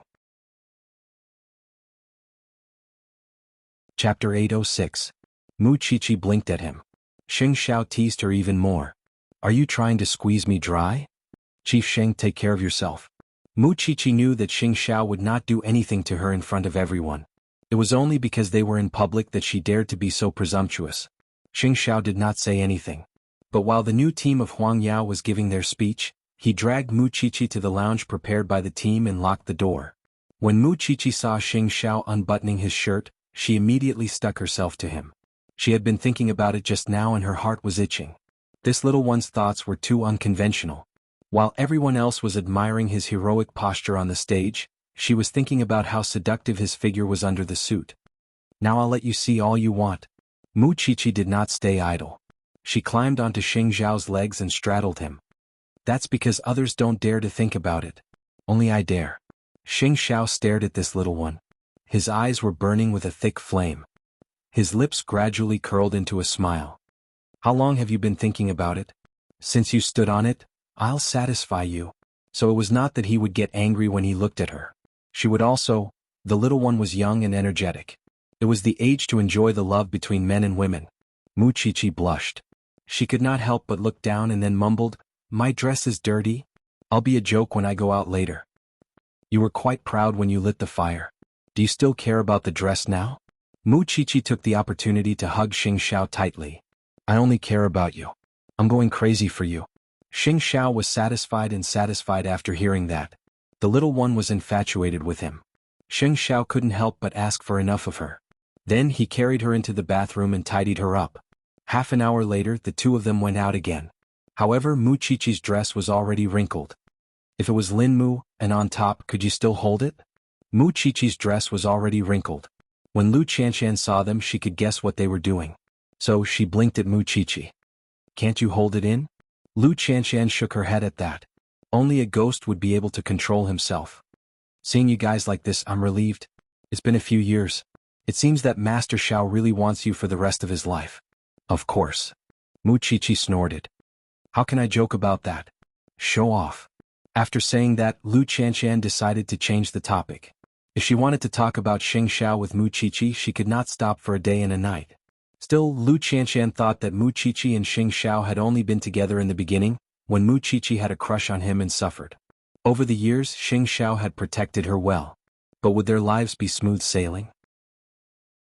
Even if Xing Xiao could summon the wind and summon the rain in Jianchuan, that was precisely why there were more people who saw him as a thorn in their side. If that day really came, he hoped that Qiqi would be able to endure it. Just like that, it was a lively and bustling day. The news was broadcast from morning to night. After the inauguration conference, there would be a luncheon and dinner. Old Master Xing did not attend because of his health. However, when he saw Eighth Brother's appearance on the television news, he was relieved. Huang Yao had merged with Zhongting. Even if he died immediately, he would have no regrets. However, on Xing Kai's side, he did not know how he felt when he saw such news. After all, he had always regarded Eighth Brother as his enemy in this life. What else could Xing Kai feel? Seeing such news, he could only hide in the company and drink. When he went home, he would still be laughed at by Gu Xiling. When Xin Yu entered Changrong, he saw the wine bottles all over the floor. One could imagine that Xing Kai was simply drinking. Lawyer Xin was also invited to Xing Zhao's inauguration conference today. How do you feel? Xin Yu kicked open the wine bottle and pulled Xing Kai onto the sofa. You can't take it anymore? If there's no place for you in the Xing family, can't you earn it yourself? It has nothing to do with you. Xing Kai broke free from Xin Yu's hand. Xin Yu did not continue. He just sat down next to Xing Kai. I'm about to make a move on Xing Bowen. How good is that? Someone will avenge you. What else are you dissatisfied with? After hearing this, Xing Kai sobered up a little. Make a move on what? You don't need to know that. You only need to know that Xing Bowen will definitely go to prison. This is what teacher promised you, and it's also what I promised teacher. What kind of grudge does Godfather have with the Xing family? Xing Kai seized the opportunity to ask Xin Yu the question in his heart. Is he keeping me like this to take revenge on the Xing family? Take revenge on the Xing family? Xin Yu laughed. Of course not. I can only tell you that wiping out the Xing family is also one of teacher's wishes. As long as it's the same as your goal, it's fine. In the future, everything in the Xing family will be yours. I don't see any hope. Teacher will tell you personally. One day. After saying that, Xin Yu snatched the wine bottle from his hand. Arrange a woman for me. The night is long and I'm very lonely. Xing Kai sobered up and propped himself up on the sofa. He did not know if Xin Yu's words were true or false. Xing Xiao wanted him to withdraw from Changrong. Withdraw? Oh. Should he return to Huang Yao like a pug, wagging his tail and begging for mercy? Thinking of this, he became even more determined to follow Jin Bo. Even if he really could not beat Xing Xiao, he would stay until the end. He wanted to see who would really have the last laugh. Not long after, Jin Bo called. Xiao Kai, do you have time? Come to Godfather's place for a drink. Tell me the address. Jin Bo gave him the address over the phone. Xing Kai immediately perked up and asked the driver to drive him to Royal Court. When he arrived at the private room, Xing Kai saw Jin Bo and a group of people he did not know eating. When Jin Bo saw him, he quickly explained to the people around him, "He's a child and doesn't know anything. I brought him here to introduce him to everyone. This is my godson Xing Kai." Then he whispered into Xing Kai's ear, "These are all people around Deputy Mayor Yao. Behave well and don't be rude." Xing Kai nodded and immediately picked up his wine glass. He toasted the people he knew one by one. After 3 rounds of drinking, Xing Kai finally understood what his godfather was planning. However, he did not make it public. When he left the dinner party, he heard Jin Bo say, "Xiao Kai, Godfather asked you to stay in Changrong to train your character. Godfather hopes that you will do things for him wholeheartedly." "Godfather trusts me. I will definitely go through fire and water," Xing Xiao replied. Chapter 807. There are some things that I won't say out loud. You know who I'm doing this for. In 3 years, when the time is up, Jianchuan will be our world. So, on the surface I'm only giving you Xing Bowen, but in fact I don't plan to let go of anyone in the Xing family. If you're willing to contribute, then I'll count you in. Of course, if you still remember our old friendship, then I won't force you. Now that things had come to this, what way was there for him to turn back? I'm willing. Then get along well with IU, Jin Bo said meaningfully. There will be many opportunities in the future. Young man, stay calm. Xing Kai nodded. Although Jin Bo still did not give him any missions, at least he knew who his godfather was working for and why. Now he knew why his godfather was so afraid of the Sheng family and the Shin family. It was because they were stumbling blocks. "Godfather, with Xing Xiao around, it's not easy to touch the Xing family. Xing Xiao is not easy to touch, but there are always people who are. In Jianchuan, who doesn't know what Xing Xiao's heart is? If you want to weaken Xing Xiao's power, you have to touch his heart. But now is not the time." Heart. He was hinting at Mu Qiqi. Moreover, Mu Qiqi was the daughter of the Shin family. If he touched this person, at least the Sheng family and the Shin family would be in a mess. "Akai, when you want to do big things, you must know how to give up and give up." Xing Kai nodded secretly. "I understand. If you need anything, Godfather, tell me at any time. It's too late today. Let's go home. I know you've been sleeping in the company recently. There can't only be one woman. Don't wrong yourself. The one at home isn't sensible, but there will always be sensible ones outside. There's no need to be unhappy for her." "I understand, Godfather." Jin Bo was very satisfied. He patted Xing Kai's shoulder. "Do well." So they were all targeting Mu Qiqi. However, Mu Qiqi had been taught by Xing Xiao. Her personality and style of doing things were very similar. Did Jin Bo think that a girl was easy to deal with? Not really. He had suffered too many losses in Mu Qiqi's hands. Perhaps this was why Jin Bo wanted to keep him. However, Jin Bo was right. Without Mu Qiqi, Xing Xiao would lose his heart. Without Xing Xiao, the Shin family and the Sheng family would lose their protective talisman. At that time, it would be easy for him to make a move. Mu Qiqi did not know that she had become a target. When she got home, she told Mama Sheng about the grand occasion at the hotel. Xing Xiao sat by the side and listened to her nonsense, but he could not hide the smile at the corner of his eyes. Mama Sheng did not hear anything from Mu Qiqi. She could tell that Mu Qiqi admired her son. Therefore she also smiled. "Xiaoqi, in your heart he is a treasure. No matter what, he is always heroic. So mommy doesn't think he's handsome. It's our own son. Who cares if he's handsome or not? Even if he's ugly, we still have to acknowledge him." Mu Qiqi thought about it carefully. That made sense. The one who had jumped out of her stomach did not seem to be ugly, so she did not care too much. However, today she was so focused on the difference between Xing Xiao and not wearing a suit that she had forgotten that she had not seen Suche for a few days. "Where's Suche?" "He went home to visit his family," Xing Xiao answered naturally. "He'll be gone for a few more days." "I've never heard you talk about Suche's family. It's been a long day. Let's go upstairs and take a shower." With that, Xing Xiao got up. Mu Qiqi followed behind him, but she did not follow him into the bathroom. She waited until he was soaking in the bathtub before she took a pillow and stuffed it into her belly. Then she walked up to him. "So this is what pregnancy feels like." Xing Xiao opened his eyes and saw her messing around. His face darkened. "What are you playing at now? Didn't Mom say that she doesn't mind her own child? I just want to try and imagine what it feels like." Xing Xiao grabbed her arm and pulled her closer to his handsome face. There was a hint of helplessness in his eyes. "What are you hinting at?" "I'm not hinting at anything. I know I can't give birth to your child yet." Mu Qiqi took out the pillow from her abdomen. I just occasionally think about what it would feel like to be pregnant with your child and give birth to your baby. After Xing Xiao heard this, he let go of her. I plan to have a child after I'm 35. I'm already 27. Mu Qiqi protested. Actually, it's the best age for a man to have a child at 32. Then let's make it 32. Don't think about it before that. Xing Xiao deliberately said it later. This thing would definitely go to the middle part in order to compromise. It turned out that he knew her well enough. After Mu Qiqi was disappointed, Xing Xiao pulled her into the bathtub with one hand. Giving birth is not as easy as you think. Even if you're 24 years old, you've just started working. It's not suitable for you to have a child at all. Don't forget that you still have a lot of youth just because you're envious of others. Mu Qiqi leaned into Xing Xiao's arms and nodded gently. As long as it's for you, I can do anything crazy. But look at me. I know. In fact, Xing Xiao knew that Mu Qiqi had already tested him time and time again for the sake of having a child. However, her situation was different from Feng Shanshan's. Be good and don't cause trouble for me all day. When did I cause trouble for you? Mu Qiqi couldn't help but defend herself. She went to class on time and went to Sonda class on time during the holidays. There was no student more obedient than her. I messed with one at noon. Xing Xiao stood on the stage and spoke, but Mu Qiqi was thinking about taking off her suit. Didn't you feel good then? Mu Qiqi drew circles on his chest. Since you came during the day, you'll let me sleep at night, right?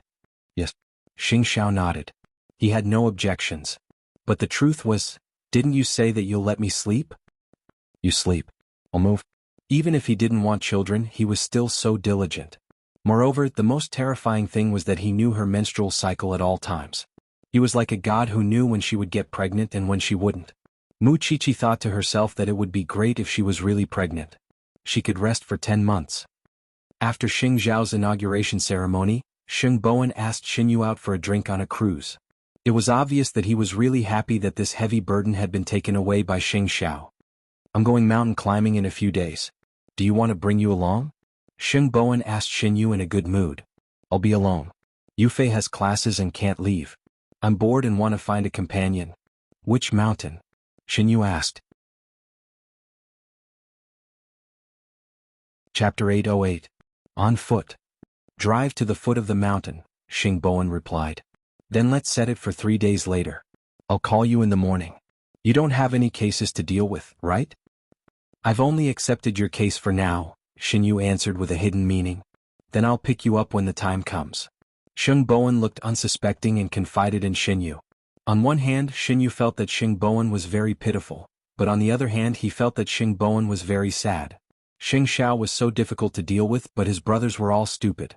He was just worried that he wouldn't be able to find an opportunity to deal with Xing Bowen, but he didn't expect him to deliver himself to him. That was good. It wasn't a good idea to keep dragging things out like this. Then I'll prepare early. It's still very cold on the mountain. Prepare more clothes. With that, Xing Bowen patted Xin Yu on the shoulder. Xin Yu thought that Xing Bowen didn't know what he was going to prepare, but he was wrong. Xing Bowen knew that Xin Yu had not taken action for so many days because he didn't seem to be giving the two of them a chance to be alone. So he gave it to him. He planned to make a big move and see how Xin Yu would deal with it. After returning home, he told Ren Yufei, in 3 days Xin Yu and I will go out. Yufei, I might have to trouble you to help me pack my things. Just the two of you? Ren Yufei stopped what she was doing and turned to look at Xin Bowen. Do you know? I know, but it's precisely because I know that I have to do this. Xin Yu has always been very cautious because this is Jianchuan and Xing Xiao is here. But if he leaves Jianchuan, he will have a chance, Xing Bowen explained and looked at Ren Yufei seriously. Xing Bowen explained and looked at Ren Yufei very seriously. I also know that you will be worried about me, but I don't want to be like that person in the detention center and die in there without knowing why. That place is hell. I can promise you that I'll let you go alone, but you have to discuss it with eighth brother. You have to be fully prepared. That was the bottom line of Ren Yufei's compromise. As soon as Ren Yufei finished speaking, Xing Bowen pulled her into his arms and rubbed her hard, just wanting to rub her into his body. Yufei, I'm sorry. Since we're husband and wife, there's nothing wrong with that. I know you feel wronged and have doubts in your heart. Since you want to understand, go ahead. Don't worry about me. She knew what Xing Bowen had seen in the detention center, and she could understand why he was so afraid. I won't let anything happen to me. Xing Bowen let go of Ren Yufei and kissed her forehead. Because I still want to be happy with you for a long time. Then hurry up and discuss it with eighth brother. So late. Let's go tomorrow. Sheng Bowen carried Ren Yufei to bed. It's time to rest. The two of them had not taken off their clothes, nor had they taken a shower. Seriously, they were lying together and hugging each other. Ren Yufei could not help but say, "Don't always make me so worried." Sheng Bowen did not answer. After a long while, he replied with a clear word above Ren Yufei's head, "Okay." Shen Yu did not expect that the opportunity would come so quickly. It was just that the other party had walked right into the trap like a fool. When he returned to the villa that night, Shen Yu saw that Sheng Kai was also sitting on the sofa in his house. He smiled. "I'm really not done with you guys. I've arranged for 2 starlets. They're on their way. I'll borrow your room for a night of passion," Sheng Kai replied, leaning on the sofa. "You want it too? Don't tell me that I have to keep my chastity for a woman like that?" Sheng Kai asked. Then he smelled the alcohol on Shen Yu's body and asked, "Did you see Sheng Bowen again? In 3 days your brother will go to prison again." Shen Yu went to the kitchen to get a beer and sat at the dining table. "You're just like your brother. You're so stupid that it makes my heart ache. I was still thinking of creating an opportunity, but I didn't expect him to come knocking on my door. Go to prison? Don't tell me it's like trying to send the old man to the hospital again. It's all for naught? Don't worry. This time no one can save him." After saying this, Shen Yu entered his room, leaving Sheng Kai alone on the sofa, conflicted. That feeling was neither happy nor sad. It was very complicated. When the 2 starlets arrived, he would each choose one and bring them back to his room. Guxiling? Marriage? From now on, they were nothing in Sheng Kai's eyes. Of course, Guxiling was used to Sheng Kai not spending the night at home. However, she knew that Sheng Kai would not dare to act rashly. But this time, it was different. The next day, Sheng Bowen called Xing Xiao and told him that he had already made a big move against Shen Yu yesterday. "I asked him to meet me at Mount Yueying in 3 days. Xing Xiao was silent for a while and only said one word. "Okay. You don't blame me? Instead of waiting for death, it's better to take the initiative to attack. Isn't that what you said?" Xing Xiao replied calmly on the other end of the phone. "Drive your car out later. I'll send someone to pick it up." "What are you going to do?" "Do what I have to do." Cameras from all angles were indispensable. A GPS system was also indispensable. At the same time, there would be a lot of medicine in the car just in case. "Also, hand over your phone. I'll send it to Zhongting's technical department and deal with it for you." "What else?" Sheng Bowen asked. He really felt that having such a younger brother was a blessing that he had cultivated for 8 lifetimes. However, he was clearly a younger brother, but Xing Xiao was experienced and mature. He was more like an older brother who took care of him. "Also, I'll send people to the mountain and the surroundings in advance. 3 days later you have to be careful. He won't go so far as to kill me because everyone knows that I left with him. He won't dare. He doesn't want to kill you." Xing Xiao dispelled his concerns. "Otherwise you would have died 1,000 times over." The reason why Xing Xiao said this was because the incident of old Qing being hit had constantly stimulated his nerves. If the person behind Shen Yu really wanted to kill him, there was no need for it to be so troublesome. Obviously, he still wanted to get something from Sheng Bowen, or rather, put him in an even more terrifying situation. "I should have let Su Che follow you, but Su Che has gone to do something more important." "There's no need. If I really need to protect him to that extent, Shen Yu will definitely notice." Sheng Bowen also refused to be protected by him. "What you said is enough. If anything happens, call the police immediately."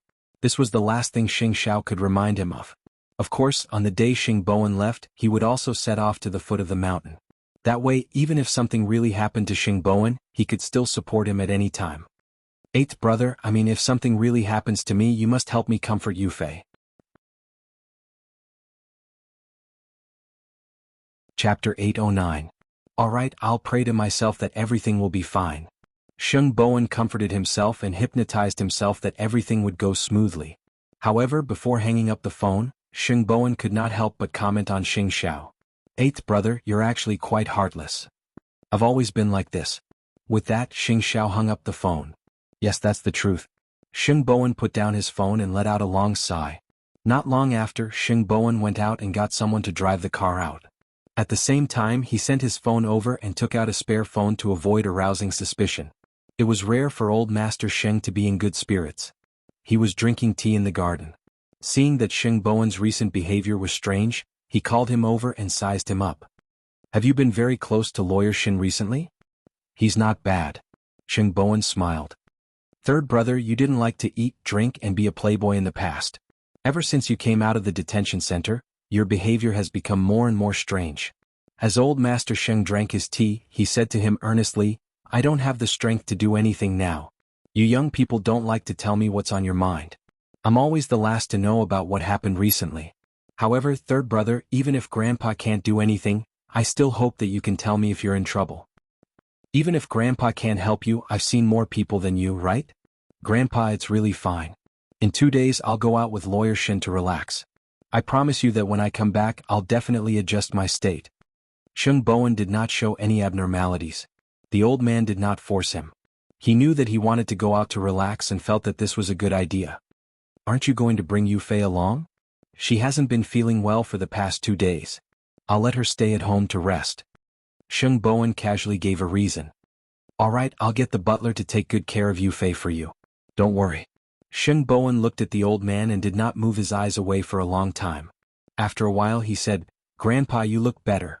It seems that with eighth brother around you can spend your remaining years in peace. The old man snorted and rolled his eyes at him. Don't act like a good boy in front of me. Go out and play for a few days. You have to be the same when you come back. I feel really uncomfortable seeing you like this. Got it? Sheng Bowen agreed obediently. However, in the next 2 days Sheng Bowen liquidated all his assets and organized them into a document bag. He was afraid that giving it to Ren Yufei would increase her psychological burden, so Sheng Bowen sent the documents to the Banyan courtyard and specifically handed them to Mu Chichi. Mu Chichi was puzzled when she received the yellow paper bag. She thought that it was something from the school, but when she opened it in the study she found that it was all proof of Sheng Bowen's assets. There was also a letter. Xiao Qi, if anything happens to me when I go out tomorrow, give all of this information to Yufei in the future.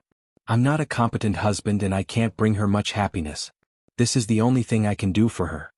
Mu Chichi frowned and sat on the chair in the study. She did not come back to her senses for a long time. What was she going to do tomorrow? At that thought, Mu Chichi was about to call Sheng Bowen when Xing Xiao pushed the door open and entered. Thinking that the man might know something, Mu Chichi showed him the letter. After Xing Xiao read it, his brows furrowed deeply. He did not intend to drag the little one in, so he did not tell Mu Chichi that Sheng Bowen was going out. However, now that Sheng Bowen had sent a letter, the little one definitely could not hide it anymore. What does third brother mean by this? Xing Xiao was not in a hurry to explain. Instead, he sat down on the sofa and waved Mu Chichi over. Mu Chichi took the letter and sat on his lap. She looked at him solemnly. Old man, you've been hiding more and more things from me recently. Don't call me old man. All right, Master Xiao, can you tell me what this means now? Mu Chichi waved the thing in her hand and said, Third brother's assets are all here. I didn't expect him to be so rich. What's a few $100 million? Is he going to make arrangements for his funeral? Xing Xiao took the letter and looked at it a few times. Then he put it aside. 3 days ago he asked Xinyu to climb the mountain. He wanted to draw out Xinyu's next move because he knew very well that Xinyu had bailed him out. It was impossible for him to not have a next step. So, he took the initiative to attack and wanted to find out the truth behind it. I know he's taking the initiative to get close to Xinyu, but the two of them went out alone and you let him go. Mu Chichi was in disbelief. He's not as weak as you think, Xing Xiao said calmly. He sent me all this. It's really not convincing. Mu Chichi put down the documents in her hand and felt a little helpless. He wants to pretend to be a little white rabbit again, right? But this time the person behind it is the mastermind of Bicini's case. That will really kill him. I've already set up surveillance in his car, on his phone, and around Mount Yuang. As long as Xinyu makes a move, he won't be able to get anything out of it. How confident are you? Mu Chichi put her hand around Xing Zhao's neck and asked. Third brother, when I was in the detention center, I saw someone die in front of him for no reason, Xing Xiao explained. Why did he agree to Sheng Bowen taking the risk? That was the shadow in Sheng Bowen's heart, the knot in his heart. Mu Chichi immediately quietened down. If she were in his shoes she might have gone crazy too. A sudden frame-up in the bullying of a kind and honest person. Anyone who had experienced this would question the path they had taken and the things they believed in. Were they all wrong? What are your plans that day? Sheng Xiao took off his coat and loosened the buttons on his shirt. He answered Mu Chichi, I've already found a place at the foot of the mountain. I'll go over to pick you up when the time comes. I'll go with you. Xing Xiao knew that once Mu Qiqi found out about this, she would definitely not stand by and do nothing. So, he only said in a low voice, "You don't have class tomorrow afternoon. I'll pick you up in the afternoon. Can you go take a shower?" Mu Qiqi was satisfied. She put away the things on the table and put them back into the yellow paper bag. She locked it in Xing Xiao's drawer. This is third brother's money. I have to keep it safe for him. Sheng Bowen was not as weak as he thought, and naturally the little one was not either. If he let this little one know after the fact, she would have to let her imagination run wild again. It was better to keep it under her nose and be at ease. The next morning Ren Yufei woke up early to help Sheng Bowen pack his luggage. However, her eyes were red. It was obvious that she had just cried. Sheng Bowen's heart ached, but there was nothing he could do. I promise you that I'll come back safe and sound. Trust me. It's cold on the mountain. I've prepared 2 coats for you. If you're cold, take them out and put them on. Chapter 8:10. Call me at any time. Sheng Bowen nodded and looked at his sports watch. He realized that it was getting late, so he carried his luggage on his back. It's almost time for me to set off. I still have to take a detour to pick up Shinyu. Ren Yufei nodded gently, but her hands were already tightly clenched. I'll send you out. Sheng Bowen knew that she was worried, so he did not say anything. However, when he saw that she was so flustered that she even put on the wrong shoes, he pressed her against the door and kissed her passionately. He couldn't bear to, but there were some things that he had to do. He couldn't wait for others to plot against him before he regretted it. At this moment, Ren Yufei allowed herself to indulge in it as her teeth were pried open by that soft tongue. The two of them kissed passionately for a long time before Sheng Bowen let her go. Don't send me off. I'm leaving. With that, he disappeared from the door. Ren Yufei did not follow him out. She just touched her lips because Sheng Bowen's warmth still lingered on them. Be careful when you're outside. This was Old Master Sheng's last instruction. A moment later, Sheng Bowen drove the black SUV and disappeared from the Sheng family's iron gate. It was 8 o'clock in the morning. Sheng Bowen arrived at the villa on time according to the address provided by Shinyu. Shinyu, who was dressed in light sports gear, stood at the entrance of the villa and waited. Have you been waiting for a long time? I just left. Shinyu put his backpack in the trunk and sat in the front passenger seat. If you haven't slept enough, you can sleep a little longer. It's a 4-hour journey from here. By the time we reach the foot of the mountain, it'll be noon. We'll have lunch at the hotel at the foot of the mountain. We'll climb the mountain in the afternoon. Okay, I'll listen to your arrangements. In other words, the car would be parked in the hotel. Shinyu's gaze gently glanced at the trunk. It was at this moment that the two of them began to draw the route on Sheng Xiao's computer. Sheng Xiao also put away his computer and picked up his coat. He followed Shinyu to pick up Mu Qiqi and set off for Mount Yuang. However, after picking up Mu Qiqi, she looked at Sheng Xiao's new driver and was a little puzzled. Didn't Su Che go home to visit his family? Don't be so smart. Sheng Xiao could not help but remind her. We'll talk about this later. Mu Qiqi did not ask further. She just looked at the computer on Sheng Xiao. How many cameras did you install on third brother's car? There's not even a blind spot. Don't talk. Lean against me and sleep for a while. It will take a long time. I'm just asking, how many people did you bring? 4 of them have gone first. There are still 6 more to go. Sheng Xiao stared at the screen, but he answered Mu Qiqi seriously. Mu Qiqi felt at ease and leaned into Sheng Xiao's arms. After a few hours she had to sleep. In fact, when Sheng Xiao and Xiao Lian set off, Sheng Bowen and Xiao Lian had already had lunch at the hotel at the foot of the mountain and parked their car. The two of them carried a backpack each. It looked like they were going to climb a mountain. From the looks of it, it doesn't seem like your first time climbing a mountain. Sheng Bowen saw that Shinyu had taken out the professional equipment and was excited. Then I've really found the right person. In the past, when I was abroad, I had nowhere to vent when I was upset, so I often went out to climb mountains alone, Shinyu explained. I thought there was no case you couldn't win. It's precisely because I have to win that I need to put in more effort. There was a hidden meaning in Shinyu's words. I'm an orphan, unlike young masters like you who have lived a luxurious life since I was young. If I didn't work harder, I wouldn't have lived to this day. This is the first time I've heard you talk about your family. Sheng Bowen smiled as he walked. Tell me more. I'm curious. We're brothers, but I still don't know anything about you. I grew up in an orphanage. Later I was adopted by an old man. He supported me until I graduated from college. After I became financially independent, I never saw him again. Xinyu briefly explained his background. What about a girlfriend? Haven't you dated? Xing Bowen winked at him nosily. I did, but not for long. Then I'll definitely keep a suitable one for you. Who asked you to be my brother? Xing Bowen stopped walking and patted Xinyu on the shoulder. The scenery of Mount Yueying is very good. It's a pity that Yufei can't come with us. I actually have to share such a beautiful place with a man. Feels strange. After saying that, Xing Bowen pushed Xinyu from behind. Hurry up. It'll take 5 or 6 hours to get up. When Xinyu saw that he had touched his backpack, he subconsciously changed his shoulder. When I get serious, I'm very fast. You won't be able to catch up at all. Xing Bowen couldn't help but laugh. Then let's compete. In fact, Xing Bowen saw Xinyu's action of protecting his backpack. However, he had to pretend that he didn't know anything. His backpack was full of clothes and food as well as some medicine and water. However, what was hidden in Xinyu's backpack was definitely a weapon against him. However, it didn't matter because sooner or later, Xinyu would open the bag in front of him. The two of them chased each other and climbed to the top of the mountain.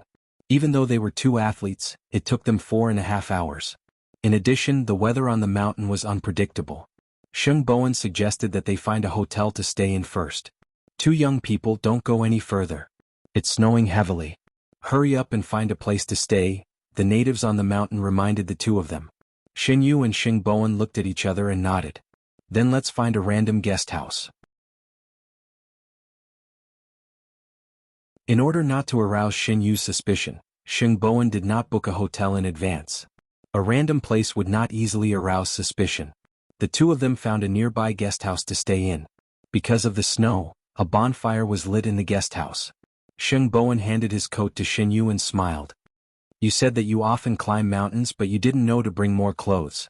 The mountains abroad aren't this high and they aren't this cold. Looks like we'll have to stay here tonight. Do you want a drink? Xing Bowen sat on the chair and smiled.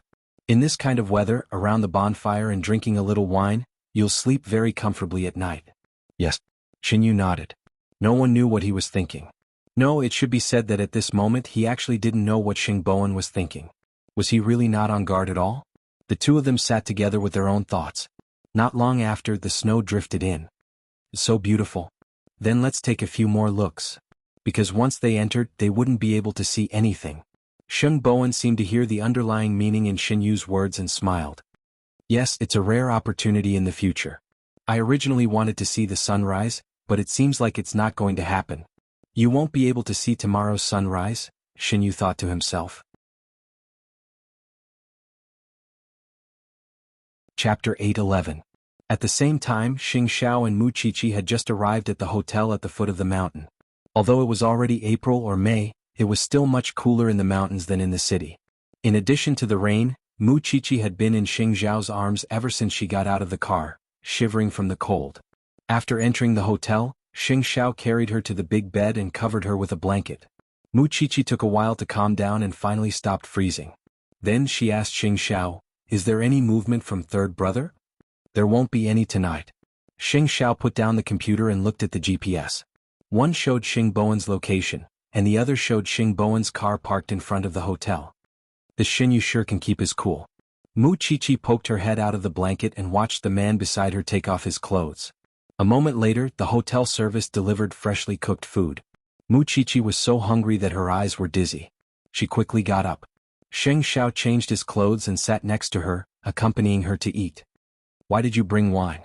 "This is plum wine brewed by the locals. Drink some. It can warm up your body." Xing Xiao took out a wine glass and poured her a small sip. Usually this man never let her drink. He knew that she couldn't hold her liquor well, but now he was taking the initiative to let her drink. There must be a trick behind it. "Are you going to do something tonight?" Mu Qiqi pressed Xing Xiao's hand and asked, "Do you want to get me drunk and go out by yourself?" Xing Xiao pointed at the computer beside him with his chin and said, "There's no movement from there now. Who knows what Xinyu is planning?" After thinking about it, Mu Qiqi decided to believe Xing Xiao. After all, if he had known beforehand, he wouldn't have allowed third brother to take the risk. "Then I'll take a small sip." Mu Qiqi held the wine glass and took a small sip. The fruity wine entered her stomach and warmed her entire body. How magical. Xing Xiao looked at her and did not say anything. A moment later, he saw the little thing's face turn red and hot. No, I'm dizzy. After saying that, Mu Chichi climbed onto the big bed behind her. Xing Xiao got up and carried her to the big bed. Then he adjusted the temperature of the room so that she could sleep comfortably. Wasn't this kind of weather suitable for sleeping? Soon, Mu Chichi fell asleep and her breathing became even. Xing Xiao turned off the lights in the room and sat in front of the computer to call Xing Bowen. Xing Bowen was still drinking on the mountain. When he received the call, he generously answered it in front of Xin Yu. Eighth brother, what's the matter? Did you forget that Huang Yao still has something to do with me? Did you go out to play? Xing Zhao's voice was cold, but it was a familiar tone. I'll look for you when I get back, Xing Bowen said with a slight smell of alcohol. I'm on the mountain now anyway. You can't find me. Come back soon. Got it, eighth brother? I'm drinking. I can't talk to you anymore. It's snowing on the mountain and my claws are hurting from the cold. Xing Bowen hung up the phone. Xin Yu sat beside him and listened. His heart gradually relaxed because Xing Xiao did not notice anything. He did not even know that Xing Bowen had gone out to climb the mountain. It's snowing anyway, let's continue drinking. Xing Xiao hung up the phone and looked at the computer. At the moment there was no movement at all. It was like the calm before the storm. At this moment, Mu Chichi suddenly sat up from the bed and looked at Xing Xiao. Xiao, did something happen to third brother? She was thinking about Xin Bowen so she could not sleep well. However, he could not force her to drink too much. He was afraid that her stomach would feel uncomfortable. No. Xing Xiao got up and sat on the bed. He hugged Mu Chichi in his arms and comforted her. Sleep. Mu Chichi widened her eyes and looked at Xing Xiao. You lied to me. You just wanted to get me drunk. Xing Xiao did not say anything. He suddenly turned over and pressed her under his body. Instead of coaxing her and forcing her to drink, he might as well use the most primitive method to make her fall asleep. Perhaps it was the effect of the alcohol, but Mu Chichi only felt that her head was empty and her entire body was floating. It was a familiar touch and a familiar kiss. Mu Chichi closed her eyes and enjoyed it. Soon, there were soft moans coming from her mouth, and the intense lovemaking came to an end in the heavy rain. This time Mu Chichi really fell asleep. Xing Xiao got off the bed and wiped her down before letting her rest. Then he put on his nightgown and stood in front of the floor-to-ceiling window. The computer beside him was always on, and the red dot on the screen was constantly flashing. At 3 o'clock in the morning, the heavy snow suddenly stopped. Xing Bowen woke up from the sofa in the guest house and saw that the bonfire in front of him was still burning. Xin Yu was adding fuel to the fire. I fell asleep. Go in and sleep. You drank a lot, Xin Yu urged him. No need. I brought medicine. I'll go take one. After saying that, Xing Bowen staggered to his feet. Fortunately, Xin Yu supported him. Where's the medicine? I'll help you get it. It's in my backpack. Xing Bowen felt very dizzy and quickly sat back on the sofa. Xin Yu entered the door and got Xing Bowen the medicine. However, a few minutes later, someone called Xing Bowen. Xing Bowen picked up the call and heard the hotel service at the foot of the mountain say anxiously, Mr. Xing, XX8467 is your license plate number, right? Yes, what's the matter? The manager went out to check just now and found that your car is missing. It seems to have been stolen. Xing Bowen sobered up a little and immediately got up. Call the police immediately. I'll think of a way to get down the mountain. Therefore, when Xin Yu came out, he saw Xing Bowen asking the boss about going down the mountain. It's 3 o'clock in the morning. Even if the old man dares to drive this car, you guys wouldn't dare to sit in it. The boss of the guest house was a little troubled. That car is really important to me, Xing Bowen said anxiously. What's wrong? Xin Yu quickly went up to him and handed the medicine to Xing Bowen. The hotel called and said that my car was stolen. That car is very important to me, so I talked to the boss about going down the mountain. Xing Bowen tried his best to stay awake. If I had known, I wouldn't have drunk so much. Boss, I'll pay double the price. Send us down the mountain, Xin Yu said. Especially when he saw Xing Bowen's anxious expression, he said, that car is very important to my friend. After thinking about it, the boss finally nodded. Then I'll drive slowly. Okay. Looking at the time, it was 3 o'clock in the morning. Xing Xiao finally saw another small dot on the computer screen moving quickly down the mountain. Xing Bowen had gone down the mountain. Of course, he knew where Xing Bowen's car was and who had stolen it. After all, there were very hidden surveillance cameras in the car. However, why did Xin Yu lure Xing Bowen down the mountain like this? The rain outside had just stopped and the road was dark and slippery. Chapter 8:12. After 2 whole hours, Xing Bowen and Xin Yu were sent down the mountain by the owner of the homestay. However, Xing Bowen was still stumbling and could only rely on Xin Yu's support. The two of them quickly arrived at the hotel at the foot of the mountain. The hotel manager was also very anxious. After all, it was not an ordinary car. It was a Mercedes-Benz limited edition off-road vehicle. We've already called the police, but in the mountains the police force is limited, so the hotel staff went out to look for it first, the manager explained to Xing Bowen. I'm sorry, Mr. Sheng. Is there no surveillance? Seeing that Xing Bowen could not speak, Xin Yu helped to ask. I did. The surveillance shows that 3 men wearing masks drove the car away. But as you know, this area is remote and there are no surveillance cameras. Once they are out of the hotel's range, there's nothing we can do, the manager explained. Our people have already gone out to look for it. That car was a birthday gift from my mother. It's been a few years. I didn't expect someone to still remember it. Xing Bowen held his forehead and explained, it's a pity to lose it just like that. It's useless to think so much now. Xin Yu comforted him. It's best if we can find it. After all, this kind of car is not common. We should be able to find it. That's for the best. Xing Bowen had already drunk alcohol and had a bad headache. Now his head was heavy and his feet were light. Xin Yu let him support him and the two of them waited in the hotel lobby. They did not expect that half an hour later there would be news. The manager quickly walked over and said to the two of them, Mr. Xing, our people followed and found out that someone saw the car driving in the direction of the abandoned winery. Send me there. Don't go. You drank so much. Xin Yu stopped him. It's raining again. It's dark and the road is slippery. There's really no need. I'll only be at ease if I see it with my own eyes. Xing Bowen hung on Xin Yu's body. Aren't you here? Xin Yu took a deep breath and finally said to the hotel manager, You guys drive and send us there to take a look. Okay, I'll send a car now. The manager left quickly in his high heels. A moment later, the hotel driver sent the two of them to the location of the abandoned winery. Under the illumination of the car lights, Xing Bowen immediately saw his birthday present parked at the entrance. However, when he got out of the car, he almost rolled off. He was quite drunk. Be careful. Xin Yu supported him, and the two of them ran towards the off-road vehicle. The top of the car had been turned upside down. From the looks of it, these people were only after the money, not the car. Xing Bowen jumped into the driver's seat and tried to turn on the engine. Seeing this, Xin Yu said to the hotel staff, Go back. The car has been found. Tell your manager not to be so busy. The hotel staff heaved a sigh of relief and drove away from the abandoned winery. At this time, only Xing Bowen and Xin Yu were left in the winery. Xing Bowen was very excited to find what he had lost. He checked it carefully before he was relieved. You scared me to death. After saying that, he said to Xin Yu, Get in the car. I'll take you back. Are you really okay now? Xin Yu asked him. Xing Bowen laid on the steering wheel and said weakly, I want to sleep. Then I'll drive. You can sleep in the back row, Xin Yu said to him calmly and helped him from the car to the back row to lie down.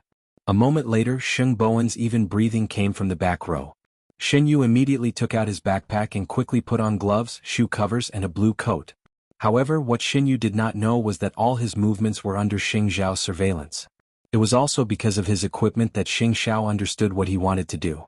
It was not just Xing Zhao but Xing Bowen as well. He had taken the hangover medicine and had been exposed to the cold wind for 2 hours. Along the way, he had pinched the area between his thumb and index finger, reminding himself to be sober just for this moment.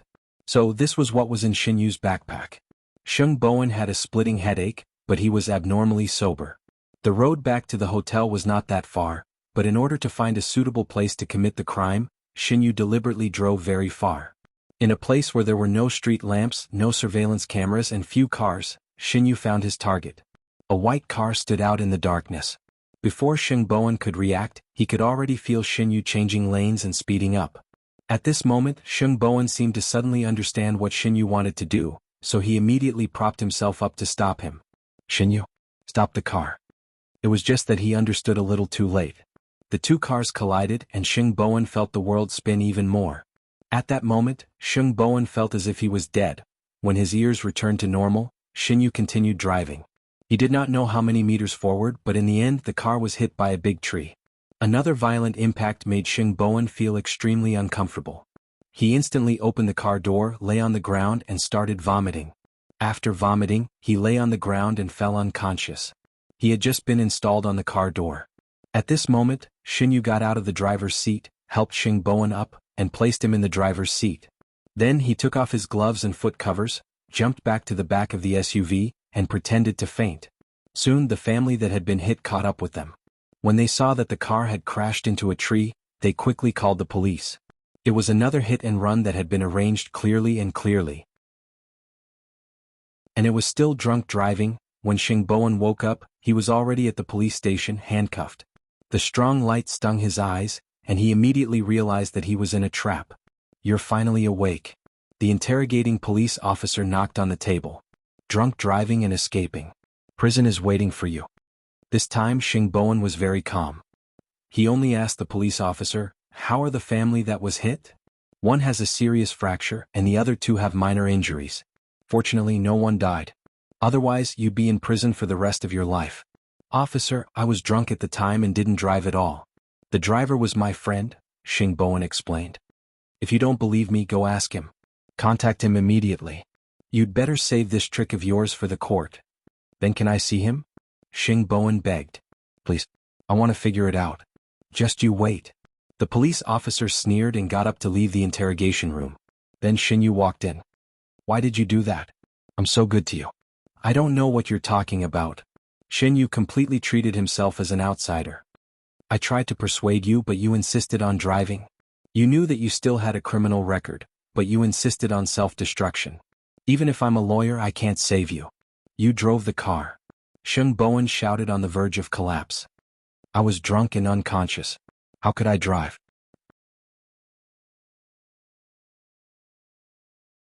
Chapter 8:13.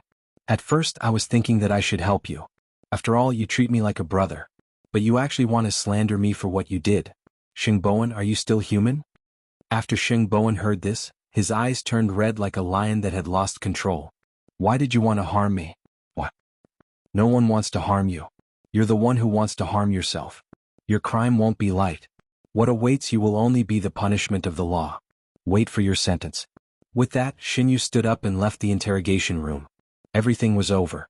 If you wanted to blame someone, blame yourself for being too stupid, Xing Bowen. However, after Xinyu left, Xing Bowen gradually regained his calm because he knew very well that everything was over. So this was Xinyu's second step. He wanted to send him to prison completely. It was a pity he couldn't succeed. The news spread very quickly. The news of Xing Bowen escaping again quickly spread throughout Jianchuan. However, Huang Yao had already merged with Zhongting, so Xing Bowen wasn't worried. The only thing he was worried about was that the old man would be agitated again after hearing it. The old man received the news early in the morning, but he didn't show any expression. Ren Yufei was still thinking about how to appease the old man, but he didn't show the slightest bit of worry. "Stop looking.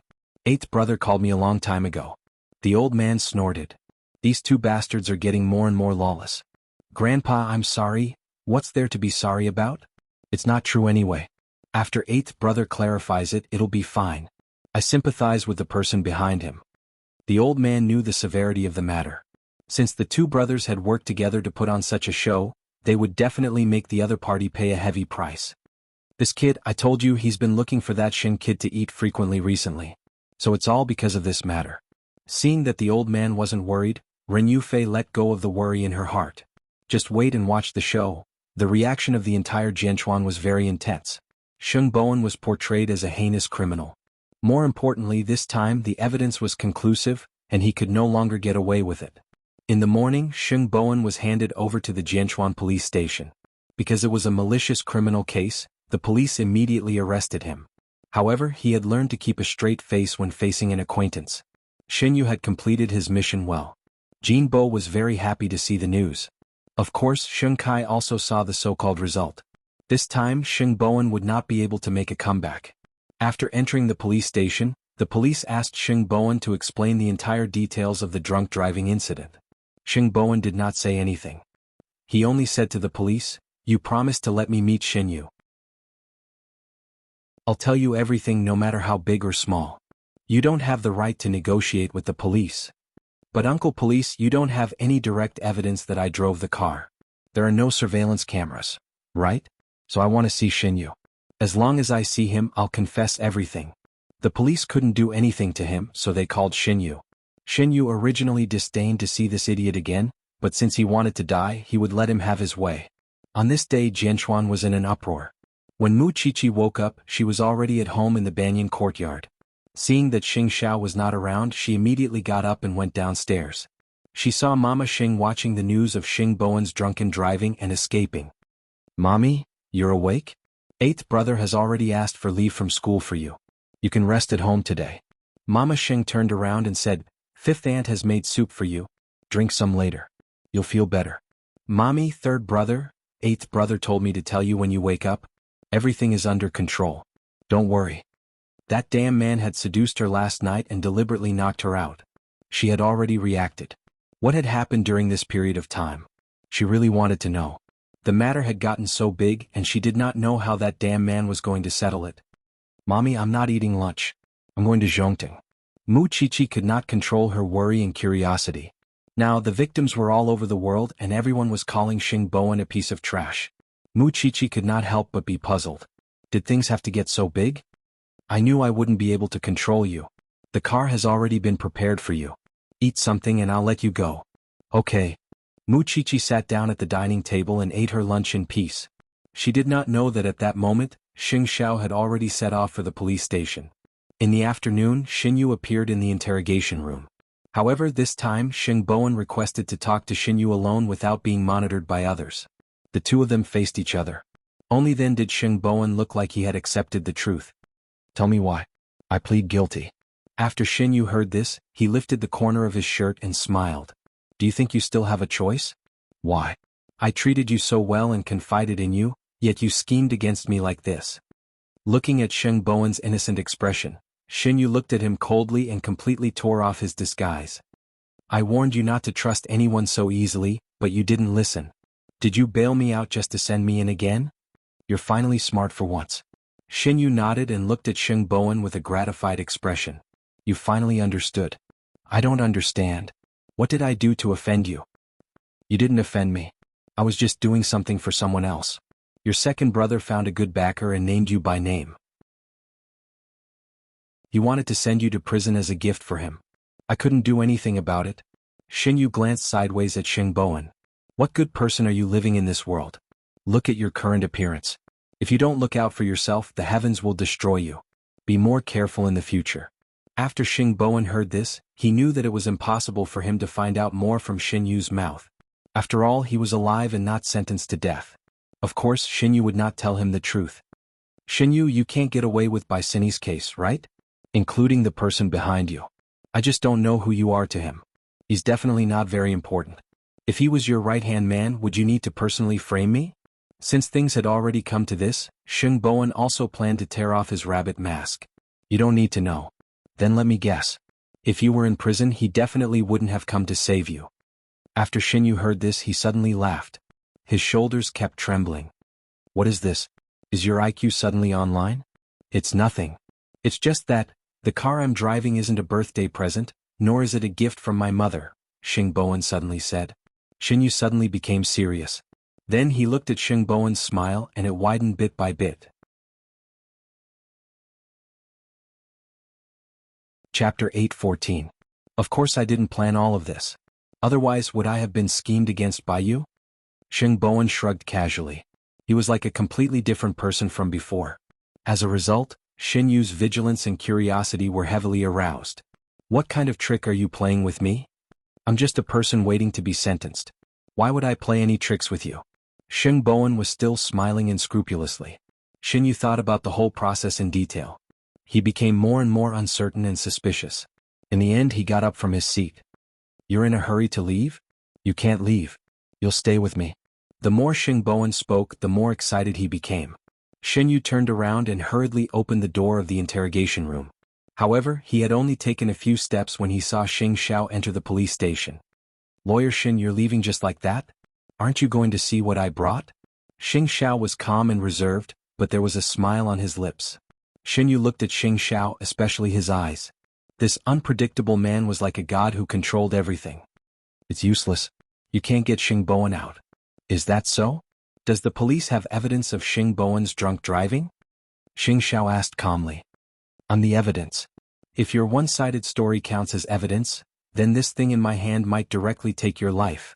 After saying that, Xing Xiao handed the surveillance video to the police. If the person behind you is only at this level, then I think it won't take long for me to find his lair. Xin Yu's face was pale because he had no idea what Xing Xiao had handed to the police. Therefore he could only bluff. In order to get your brother out, you're really willing to do anything. White latex gloves, blue overalls, and black shoe covers. I can see you clearly in the dark. Looks like I'll have to give the people in the technical department a bonus. Hearing those three adjectives, Xin Yu felt as if he had been struck by lightning. That's impossible. Impossible. Remember, even a rabbit will bite when it's anxious. Xin Yu broke out in a cold sweat and ran out of the police station. However, Xing Xiao did not stop him. Was a rabbit easy to bully? It was easy to bully, but there was a price to pay for bullying rabbits. The police quickly confirmed the evidence and confirmed that Sheng Bowen was innocent. He had been framed. Xing Zhao's video was too clear. Xin Yu really could not deny it. Therefore, half an hour later, Sheng Bowen was released by the police station, and Xin Yu became a wanted criminal. Xing Zhao's car was just outside the door. When Sheng Bowen saw it, he got into the car awkwardly. "Eighth brother, I knew you would save me. Are you done playing?" Xing Xiao was angry. If Xin Yu had been more insane and hit the car harder, Sheng Bowen might have been crippled from then on. Or rather, he might have died in the driver's seat. "If you're done playing, go back and explain it to Grandpa yourself." In any case, he returned after a calamity. How fierce. "So? You know the mastermind behind Xin Yu?" Xing Xiao glanced at him and asked. "I'm just in jail. Do you think he'll tell me about those things and tell you?"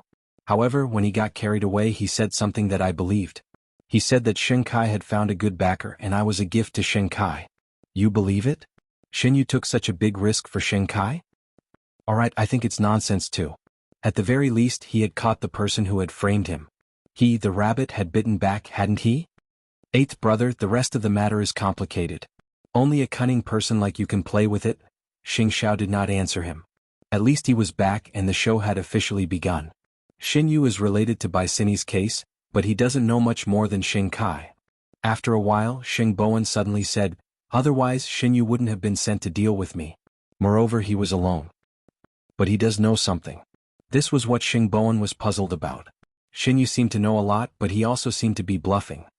He knows, not because the other party trusts him, but because his instinct to survive makes him want to master something important to save his life. Xing Xiao interrupted Sheng Bowen. "No matter what, the other party is so passive now. Let's just wait and watch the show. My head hurts.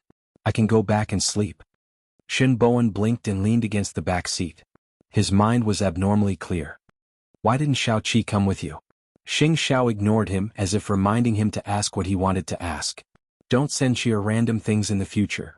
You're taking revenge on me again." Sheng Bowen suddenly reacted. Was this considered revenge? "Why did you let Xin Yu go at the police station just now? You could have caught him on the spot. If you caught him on the spot, how would you know who he asked for help, where he was hiding, and who he had seen?" Sheng Bowen was speechless. As expected, there was no way to play with these scheming big shots. He simply closed his eyes and went to sleep. The trip up the mountain had exhausted all his wisdom. Things had turned around again.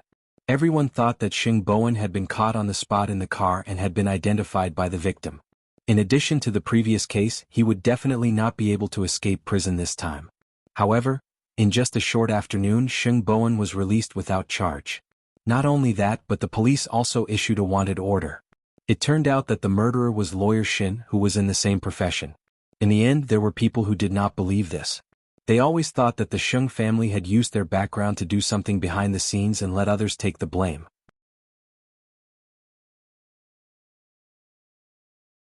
However, the evidence in Xing Zhao's hands, dozens of cameras of all sizes, had captured videos of Xin Yu committing the crime from all angles. In order to put an end to rumors, Xing Xiao took a short 10-second video and let the media release it.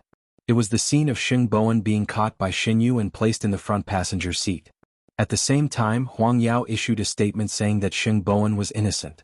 The police had sufficient evidence and hoped that people from all walks of life would stop attacking and spreading rumors. In this way, Sheng Bowen's innocence would be completely cleared.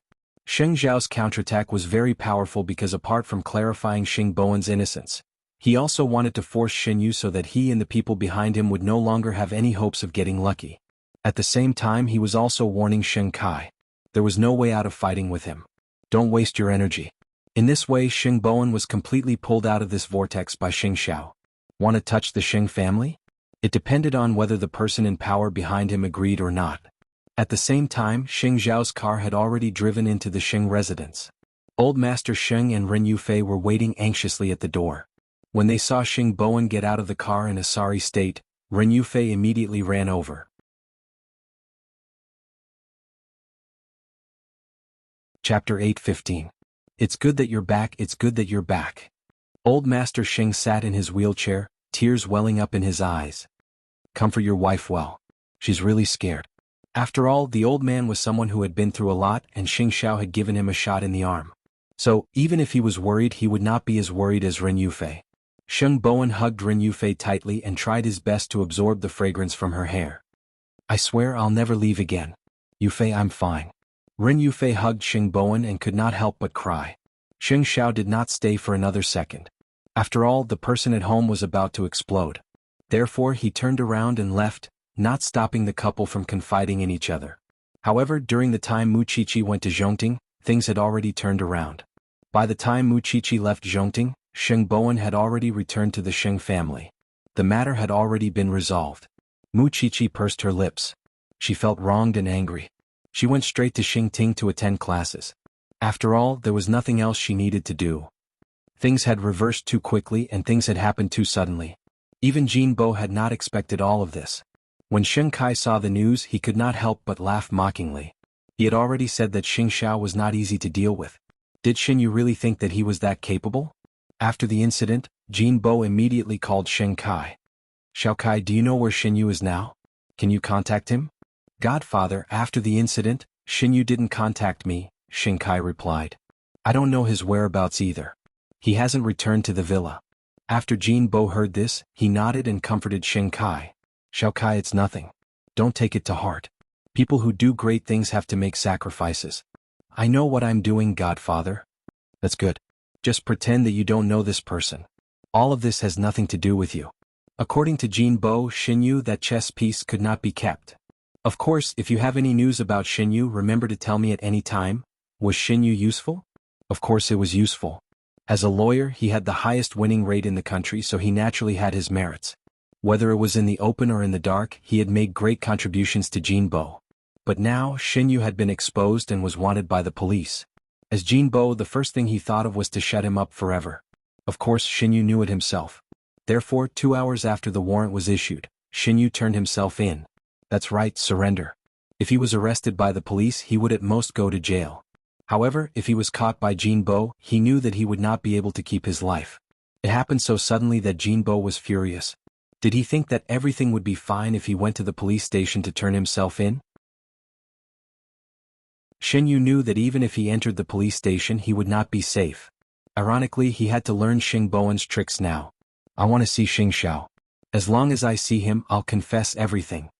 He asked to see Xing Xiao, not Xing Bowen, because he knew that the reason why Xing Bowen could live in peace was because of Xing Xiao. The police then called Zhongting to ask for Xing Xiao's opinion.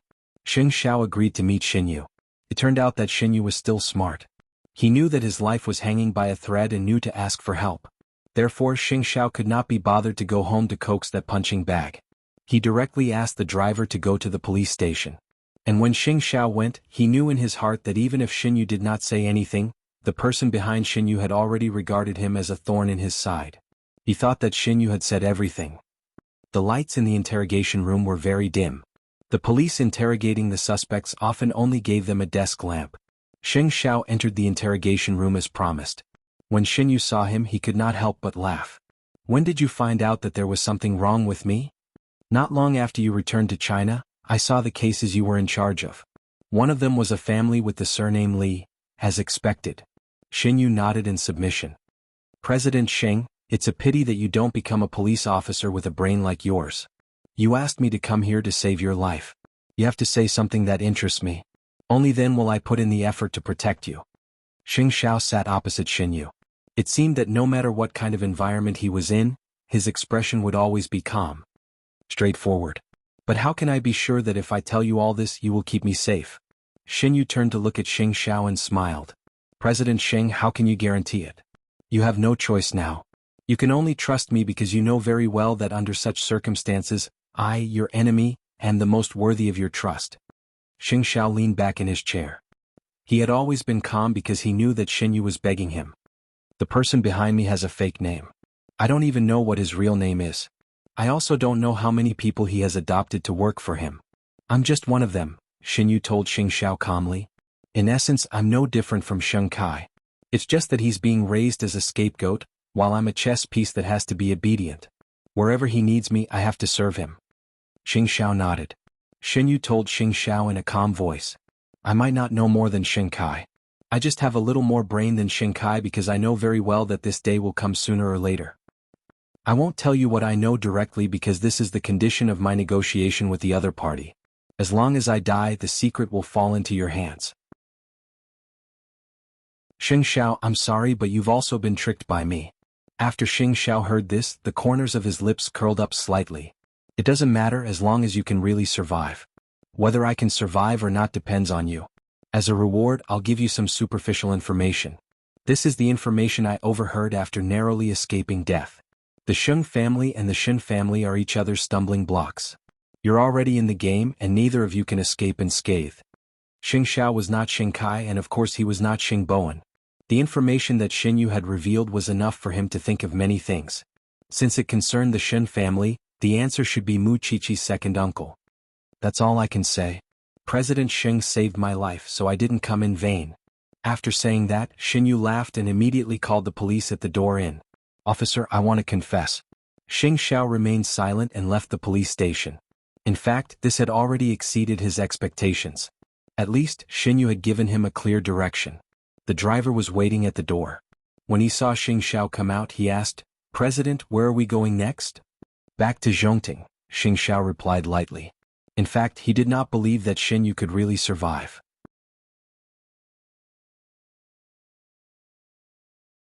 Chapter 8:16. From yesterday to this evening, Mu Qiqi only felt dizzy. She was so angry that she simply went back to the Shin family. She did not want to see the man who lied to her about everything. Shin Jianchuan made an antique collection room. When he saw his daughter coming home, he felt that the sun had risen from the west. How long has it been since you came back to see your father? I'm back now, aren't I? Mu Qiqi sat on the chair and watched him clean the antiques. Dad, you're almost recovered now. Don't you want to find another one? Shin Jianchuan pushed his thin glasses and looked down at the antique in his hand. I'm already this old. What else is there to find? I can miss your mother. That's enough. Mu Qiqi leaned on the table, feeling unhappy. Go and see your grandfather. I'll clean up and come out for dinner. Okay. Mu Qiqi got up and went to old Master Shin's fish pond. It was spring now. There were all kinds of expensive flowers in the yard. They were all taken care of by old Master Shin himself. Grandpa, why are you free today? Old Master Shin put away his fishing rod and turned to look at his granddaughter. Where's Xing Xiao? Don't mention him. He's angry. Mu Qiqi squatted beside him and answered. No wonder you came back so eagerly. Your family is so close. You must be very happy.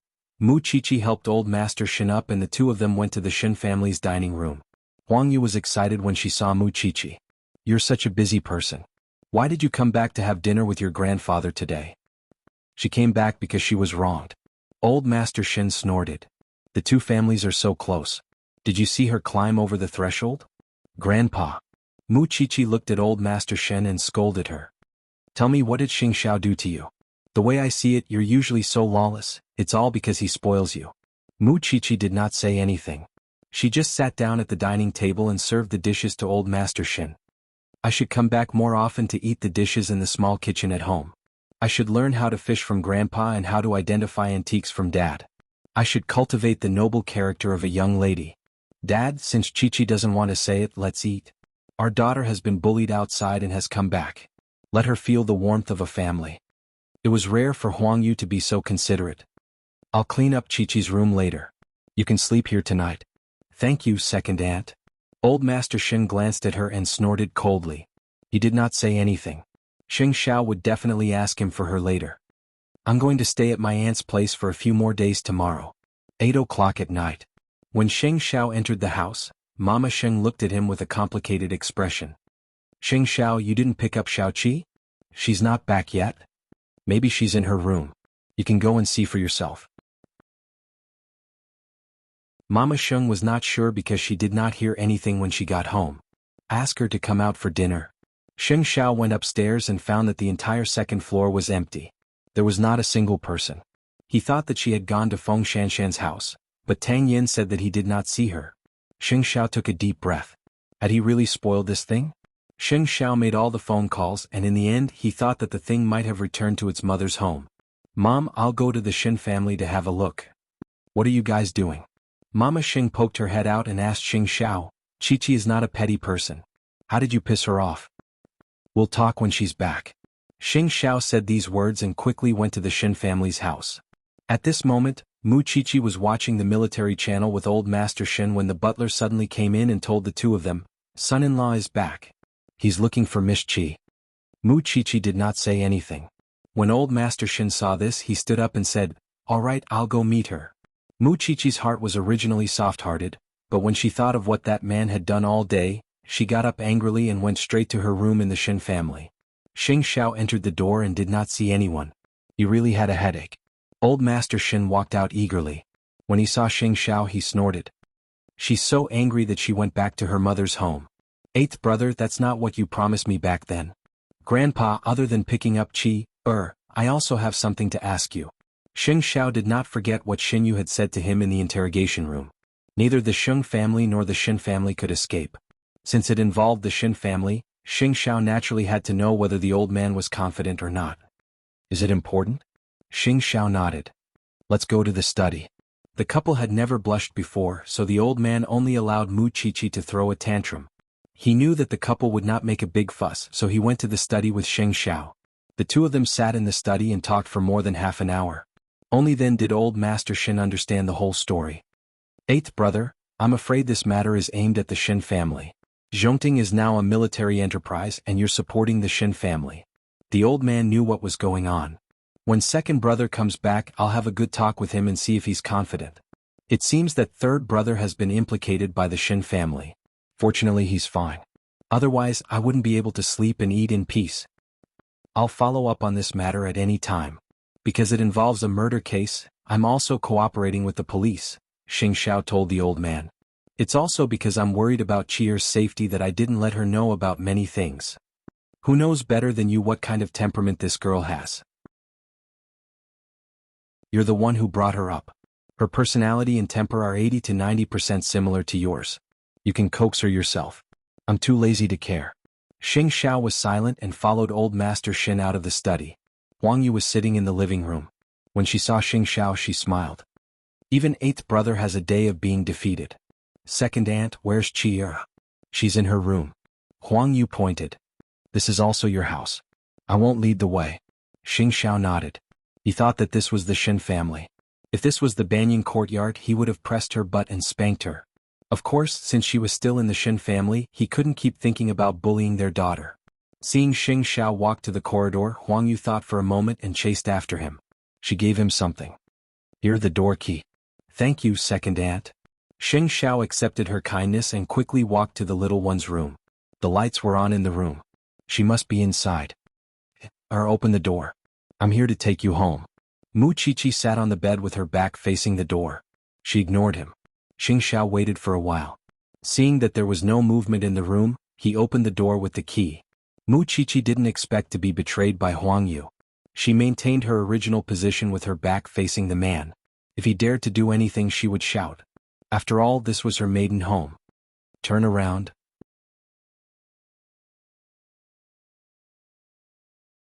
Chapter 8:17. Sheng Xiao ignored her. He quietly closed the door and locked it. Then he turned her around and pressed her down on the bed. You've grown up. You ran away from home? When you had a crush on me you wanted to go to hell with me. Now you know how to throw a tantrum? Mu Chi-Chi was so angry that she wanted to bite the man's nose, but she couldn't bear to. You don't tell me anything. It makes me feel very uncomfortable. I'm immature and not good enough, but I've never dragged you down or caused trouble, right? I don't like it when you exclude me from everything. Everyone in the world knows about it and I'm still confused. Am I stupid? Mu Chi-Chi refused to be outdone. You'll tell Su Che and Tang Yin if you need anything. Even Grandpa and Dad know more than me. What am I to you? Am I still the closest person to you? Anyway, if you don't admit your mistake, I won't go back. Mu Chichi tilted her head and fought for her own meager rights. Then why don't you want to know? I can tell anyone, but I won't tell you. Xing Xiao, let me tell you. If you want to hide it from me in the future, you have to hide it from me. Don't let me know anything. Otherwise, tell me everything. Don't lie to me at all. I hate perfunctory people the most. He even called out her full name. Xing Xiao picked her up, flipped her over, pressed her down on his legs and spanked her butt. Now the whole world knows that the arrogant Xing Xiao is looking for women all over the world. Aren't you proud enough? Mu Chichi was in so much pain that tears welled up in her eyes. You only know how to be a rascal. Xing Xiao could hear her crying. He picked her up and straddled her. I'll tell you everything in the future, okay? Are you serious? This thing was getting more and more stubborn. But there was nothing he could do. He was the one who spoiled her. No one could blame her. Will you still run away from home in the future? Don't you have any rules? Your rules and my rules? Mu Chichi's eyes were red and there were still tears on her eyelashes. However, there was a sense of tenacity and unwillingness to admit defeat in her sparkling eyes. In the end, Xing Xiao was so angry that he laughed. I raised it myself. You asked for it. Mu Chichi was satisfied and climbed out of the man's arms. However, Xing Xiao did not let her. Mu Chichi suddenly remembered what happened last night. To prevent her from getting involved in third brother's business, the man actually seduced her. Xiao Xiao, you didn't take any precautions last night at the hotel in the mountains. Should I take some medicine? No need. Aunt Wu will take care of it for you. Sheng Zhao's face darkened. He had been anxious last night, but he had also calculated that the chances of Mu Chichi getting pregnant for the next few days were very low. Don't eat those messy things behind my back. Why did you seduce me if you knew that? Mu Chichi was not convinced. I don't want you to drink too much or your stomach will be upset. Xing Xiao leaned against the bed and explained, it turns out that that's the only way to wake you up. Mu Chichi blushed and her anger subsided. Thank you for not knocking me out. The young couple fought at the head of the bed and reconciled at the end. Before they could do anything, they left the Shin family's house hand in hand in the middle of the night. When old Master Shin saw this, he shook his head helplessly. This girl only has so many thoughts now.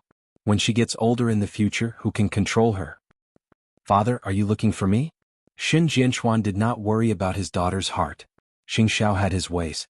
Xiao Qi would accept her fate in this lifetime. You and second brother, come to my study. Old Master Shin told his two sons the news that Xing Xiao brought today. Second brother, do you know what to do? Second Uncle Shin shook his head. Father, it's still too early for the transition. So, these people don't dare to be too brazen behind my back. Isn't this brazen? Old Master Shin sighed. The Shin family feels gentle now because the other party is targeting the Xing family and sees eighth brother as a thorn in their side. If it weren't for eighth brother's brain, he wouldn't have connected these things. Think about it. Now that the Shin family and Zhongting are relying on each other, isn't eighth brother the target of those people? Father, I suddenly thought of something. Do you still remember what happened 25 years ago? Shin Jianchuan suddenly asked Old Master Shin. When Old Master Shin heard this, his expression changed. I hope it has nothing to do with that family. After saying that, Old Master Shin reminded the two of them. You two have to calm down now, especially your eldest brother. I'm afraid you have to pay more attention to eighth brother. Your daughter and son-in-law are both yours. Spend more effort to protect them. Don't let the Xing family suffer because of us. I understand, Father. Second brother, you have to pay more attention too. Once there's a suspicious candidate, tell eldest brother and eighth brother. These people will do anything for power. I understand too. Second Uncle Shin nodded. His expression was solemn. It seems that Jianchuan will be in turmoil in the next few years. Late at night at Changrong Electronics. Sheng Kai received a call from Jin Bo. Xiao Kai, Xin Yu turned himself in at the police station.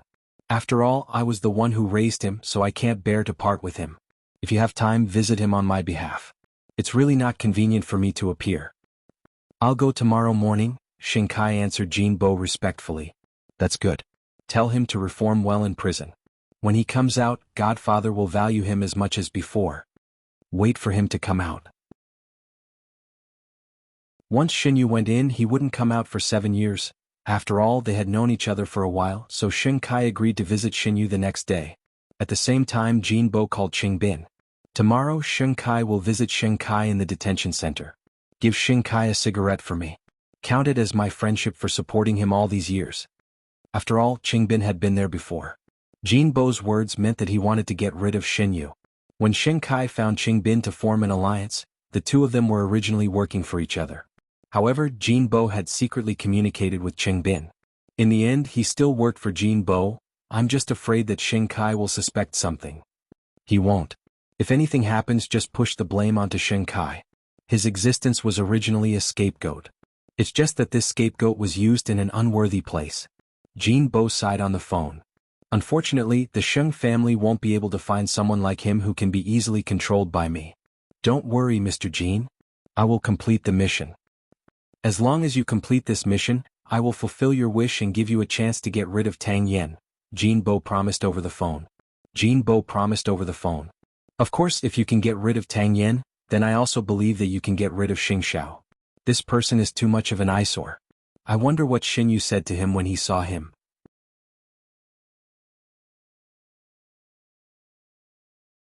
Chapter 8:18. That night, after Xing Xiao and Mu Qiqi returned home, they showed her the complete video of what Xing Bowen had experienced in the early morning. Mu Qiqi had always seen corpses talk. She had never seen someone commit a crime so directly. It was like watching a crime movie, thrilling and exciting. You should have let me see it last night. I missed this good show for nothing. Mu Qiqi leaned into Xing Zhao's arms and complained. And during the day you didn't tell me that you went to the police station. I just wanted to see Xinyu's expression. Got it. Don't move around. Xing Xiao pressed her body against his chest when she was moving. Mu Qiqi took the opportunity to take off his shirt and touch his bronze chest. She did not hold back at all. Then can you tell me what Su Che was sent to do now? Xing Zhao's eyes were half closed and his clothes were messy. His posture looked extremely lazy, making one unable to help but feel desire. It was obvious that this man was already teased by this little thing. Xing Xiao did not move and allowed the little thing to tease him. Mu Qiqi was not much better. Her clothes were wide open and she looked extremely flirtatious. Are you going to tell me or not? Xing Xiao took the opportunity to lift Mu Qiqi's chin and kiss her fiercely. This little thing would always find trouble with him. He was the dignified CEO of Zhongting, yet he had to call all over the world just to find a woman. Where was his dignity? Mu Qiqi's lips and tongue were bitten. She was filled with unwillingness and bit back without admitting defeat. Xing Xiao pressed her down on the chaise lounge and bit her nose as he warned, if you make me look for you everywhere in the future, don't even think about keeping your butt. I'm asking you where Su Che is. He went to J City, Xing Xiao said truthfully. He changed his posture and let the little thing rest on his arm. Investigating by Cindy's case? You told me not to care about it, but you still went to investigate it yourself? Previously it was to help third brother, but Xinyu appeared and gave third brother some buffer time. I wanted to find clues about that person from Xinyu, but Xinyu and Xing Kai's status are about the same, so there's no room for me to use. So we still found a breakthrough in by Cindy's case. Mu Qiqi understood. Did Su Che find anything? Also, is Su Che safe? No news yet. I gave him a week's time. When the time is up, retreat immediately. Finally knowing Xing Zhao's secret, Mu Qiqi immediately flipped over and rode on him. That's right. Even if I know, I won't do anything. Why do you have to hide it? I'm the person closest to you. What can't I know? It's not as simple as you think. Xinyu won't last 3 days in prison. The lust in Xing Zhao's eyes faded, and there was a hint of warning in them. He thought that he was hiding the final secret and could threaten the other party, but the other party would not give him the chance to speak at all. He only dragged me down with him. The truth will eventually come to light. Mu Qiqi hugged Xing Zhao's neck a little tighter because she heard him say that he was dragged into the water. Don't worry. Even if Xinyu didn't drag me, I'm still in the water. The Xin family and the Sheng family are both in the water. Mu Qiqi nodded and suddenly let go of her hands. Xing Xiao thought that she was tired and wanted to let her take a shower, but unexpectedly she took a few steps back and suddenly lowered her head to unbutton Xing Zhao's pants. Xing Xiao felt his mind buzz and suddenly explode. He had told her before that there was no need to do this. He did not need her to do this. However, Mu Qiqi was not affected by him at all. She looked up and saw the man's face flushed. It was a scene she had never seen before, and she suddenly smiled. Your entire body is mine. Why can't I touch any part of you? I want to dote on you too. Where did you learn that? Xing Xiao gritted his teeth. He could not stand such an exciting scene. He just wanted to grab her onto the bed and teach her a lesson for the entire night. Of course, I'll learn it on my own when facing the person I love. Mu Chichi was afraid that he would resist, so she became even more emotional. In fact, she had already convinced Xing Xiao. Which man could reject the woman he loved and risk her life for him? That kind of pride instantly filled his chest, and no one would be able to refuse it. Mu Chichi never felt that there was anything to avoid. She also had things she wanted to do for her man. Seeing the man lose control, she was also proud, as if she had unlocked something amazing. It turned out that this man was not always so domineering in bed. It's blistered. After it was done, Mu Chichi sat on the bed and moved her cheeks. Xing Xiao directly hooked his arms around her neck and kissed her deeply. Little one, you're killing me. After saying that, Xing Xiao carried Mu Chichi and got up. He threw her onto the bed and pressed his long body on top of her. Don't even think about getting out of bed tonight. She did not intend to get out of bed anyway. This man. Of course, what happened next was naturally a charming night of endless spring. The next morning, Feng Shanshan called early in the morning and asked Mu Chichi, "Where did you go last night? Your big CEO has already called Tang Yan's phone." "I went back to my parents' house." Mu Chichi propped herself up from the bed and answered, "You're really capable, but don't be too pretentious. Screw you. I know what I'm doing." Mu Chichi scratched her hair and said, "Take good care of my godson. I'll come over to see you tonight." "Okay, I'll wait for you." Feng Shanshan was concerned. Mu Chichi got up, but the soreness in her legs reminded her how crazy the man last night was. Most importantly, he was still missing early in the morning. Mu Chichi went to the bathroom sadly and saw the marks all over her body. The weather was getting hotter. If she continued to be so crazy, she might not be able to hide it in the future. However, it was rare to see that man lose control. It was worth it.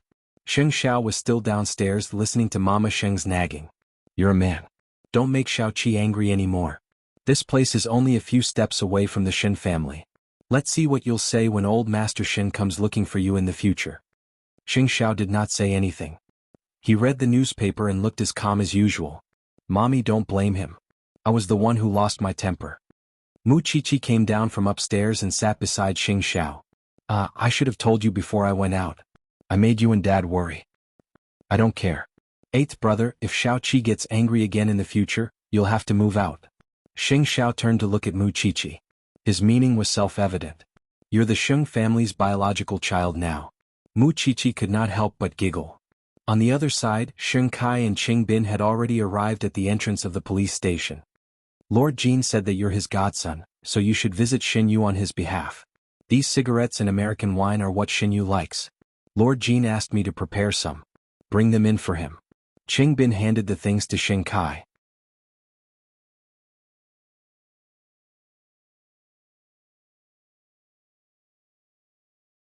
Chapter 8:19. Sheng Kai requested to see Xinyu, but he was not related to him, nor was he Xinyu's guardian. The police did not allow it at all. "Xinyu has no relatives in this world. I'm the only friend he knows. If you don't let me see him, that's fine. This is a gift I prepared for him. After you check it, bring it to him for me, okay? These are all illegal items. You can't bring them in." The police stopped him. "But I'll tell him that you were here." Sheng Kai had no choice but to return the way he came. Qing Bin saw that he did not give him anything, so he asked, "What's going on?" "Those who aren't relatives don't have the right to see them. Moreover, the police station doesn't pass on these, saying it's against the rules." Qing Bin frowned and did not say anything. After a while he said to Sheng Kai, "Then let's go back. We've done our best." Xinyu learned from the police that Sheng Kai had been there. He squatted on the ground and sneered. This person could not do anything right, but he was good at spoiling things. He must have been used by Jinbo again. However, he could not be the lethal blade that Jinbo wanted. Thinking of this, Xinyu laughed loudly. Useless people were useless no matter what they did. However, before he could be complacent enough, he felt dizzy and his limbs were weak. Not long after, he fell to the ground, his body twitching. Everything was as Xing Xiao had expected. Xinyu could not survive more than 3 days in prison. Xinyu was dead. Hearing this news, Sheng Kai felt a chill rush from the soles of his feet to the top of his head and into his brain. Jinbo did not let Xinyu live. The fact that he didn't send the things in should have nothing to do with him, right? Sheng Kai's hands couldn't help but tremble. He called Qing Bin. After Qing Bin received the news, he was much calmer than Sheng Kai. Xinyu had betrayed Jinbo, so his ending would definitely not be good. This was the rule, so there was nothing to say. However, this was a human life. Sheng Kai had never felt it so directly. A person had died just like that. Therefore he couldn't calm down for a long time. When Sheng Bin saw this, he patted him on the shoulder. "Co Sheng, don't think too much. We don't even know how Xin Yu died. It has nothing to do with you. I only want power. I don't want to taint human lives. But in this world, where can I find such a good thing? However, Xin Yu has nothing to do with you. You didn't kill him, nor did he die because of you. What are you afraid of?" Sheng Bin comforted Sheng Kai. "All right, Mr. Jin wouldn't do this to his godson. Otherwise he wouldn't have given Changrong to you. Don't you think so?" Sheng Kai did not say anything, but no matter how stupid he was, he would not be stupid enough to believe Cheng Bin's words. Cheng Bin had never been on the same side as him. What Cheng Bin wanted was a chance to take revenge. In order to take revenge, he would do anything, even at the cost of his life. "President Sheng, you're already a part of the game. Don't even think about escaping. You're Mr. Jin's godson. Don't let him down." Sheng Kai couldn't take it anymore and rushed out of Changrong. He had nowhere else to go, so he went to Gu Ziling's grandfather's house. However, from the moment he entered the door, he rushed toward Grandpa Gu's study aggressively. Grandpa Gu was reading some documents. When he saw Sheng Kai coming back, he immediately frowned. "Don't you know how to knock?" "It was you." Sheng Kai went forward and grabbed the old man's collar. "You were the one who introduced me to Jinbo. You were the one who made me Jinbo's godson. So what if I was? Didn't you get Changrong from your godfather? My life is almost gone. Why would I care about Changrong?" Sheng Kai shouted. "Do you know what they're doing? You're my grandson-in-law. Why would I harm you?" After hearing the Gu family's words, Sheng Kai laughed out loud. "Why would you harm me?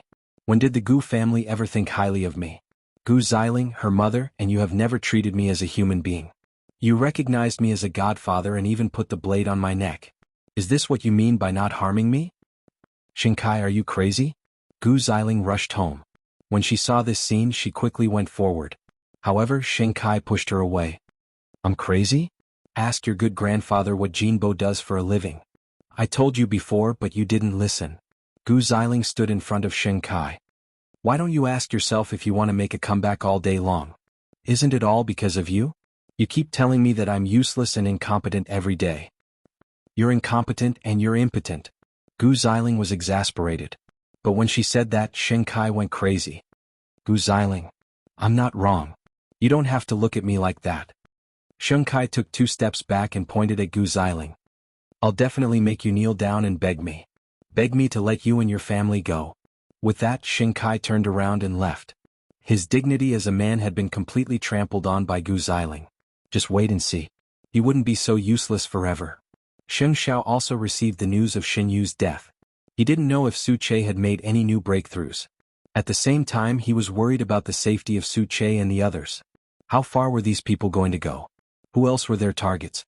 When Xing Bowen heard about this, he immediately went to Zhongting to ask Xing Xiao for confirmation. Xing Xiao didn't hide it from him, and his tone had never been so solemn. "We haven't figured out who's behind this. So, take good care of the Xing family during this period of time, especially the old man's health." Xing Bowen put on a serious expression. Seeing that Xing Xiao was serious, he didn't dare to be negligent. "I'll be careful. It's just that when I think about how there's a traitor in the family, I feel uncomfortable." That's the path he chose. After Xing Xiao said that, he returned Xing Bowen's asset certificates to him. "Don't give them to Chi'er in the future. If there's a next time, I won't return them." "Then don't return them. Eighth brother, help me supervise the funds." Xing Xiao raised his head and glared at him. Was this person not done yet? "Did you call Xiao Qi yesterday and have a conflict? Do you think you're too free? Wang Yao, I'm afraid of you." Xing Bowen quickly took back his things.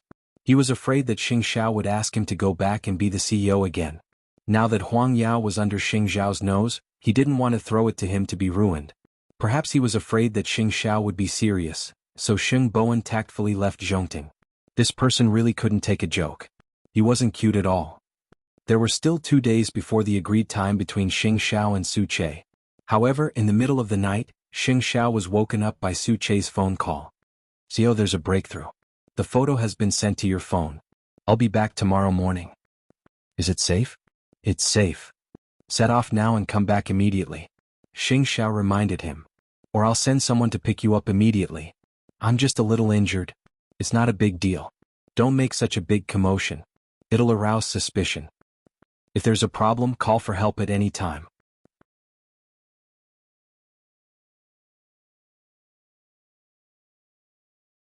Chapter 820.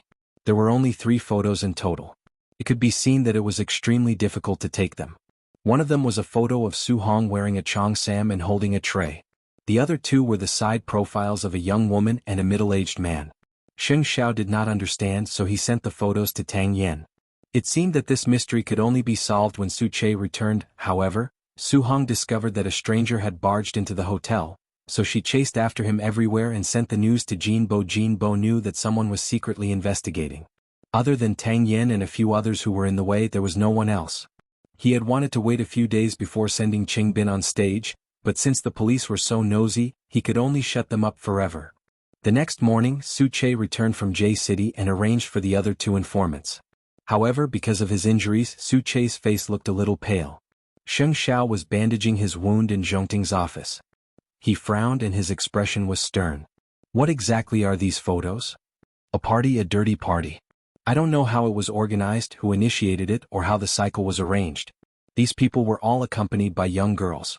I think the previous cases of Changrong Electronics were all related to this. 2 informants knew how to cook and mixed in with the cooks. That's why they had the chance to get close to the private room on the rooftop. It was too difficult to take photos. These are the only 3 photos they took. We should be able to confirm the identity of the man in the photo, but the 3 of us might have been discovered by the other party. Don't let anyone know that you're injured. Sheng Xiao pressed on his wound. You haven't been to J City either. You just went home to visit your family. I understand, Su Che replied through gritted teeth. How does the CEO plan to deal with this matter? If he followed the man's vines, he would be able to touch the melon. However, if what Su Che said was true, then he had to be on high alert during this period of time, especially the people from the Jianchuan branch. Especially Tang Yan. Originally, Qing Bin could be used at any time in the other party's camp. It just depended on when the other party wanted to use this card. After Tang Yan received the photo, he asked the technical analyst to secretly check the identity of the man in the photo. The analyst was a little shocked when he saw the result.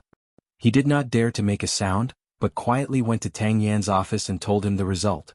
After Tang Yan heard that, his brows deepened. He only said to the analyst, "For your own safety, don't tell anyone." I know, but Captain Tang, where did this photo come from? Now that things have come to this, the police force in our bureau is not enough to investigate. I will ask the higher-ups. You have to take care of this matter.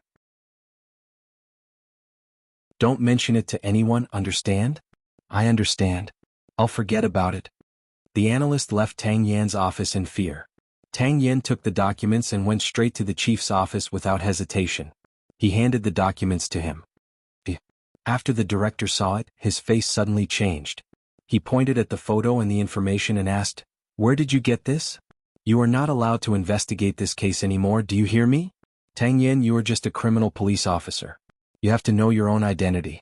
I will hand this over to the special forces. For such a big case, none of us can bear the consequences." Chief, don't worry.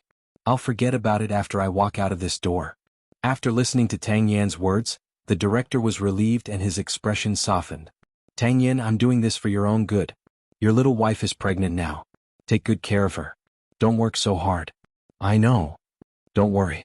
Someone will pull in the net for these big fish. You have to be careful. Such a seemingly simple case involved a lot of things. Tang Yan knew very well that unless he caught the last big fish in by Cindy's case, this case would never be cleared. Of course, that was not something that a criminal police officer like him could do. The higher-ups would make their own decisions.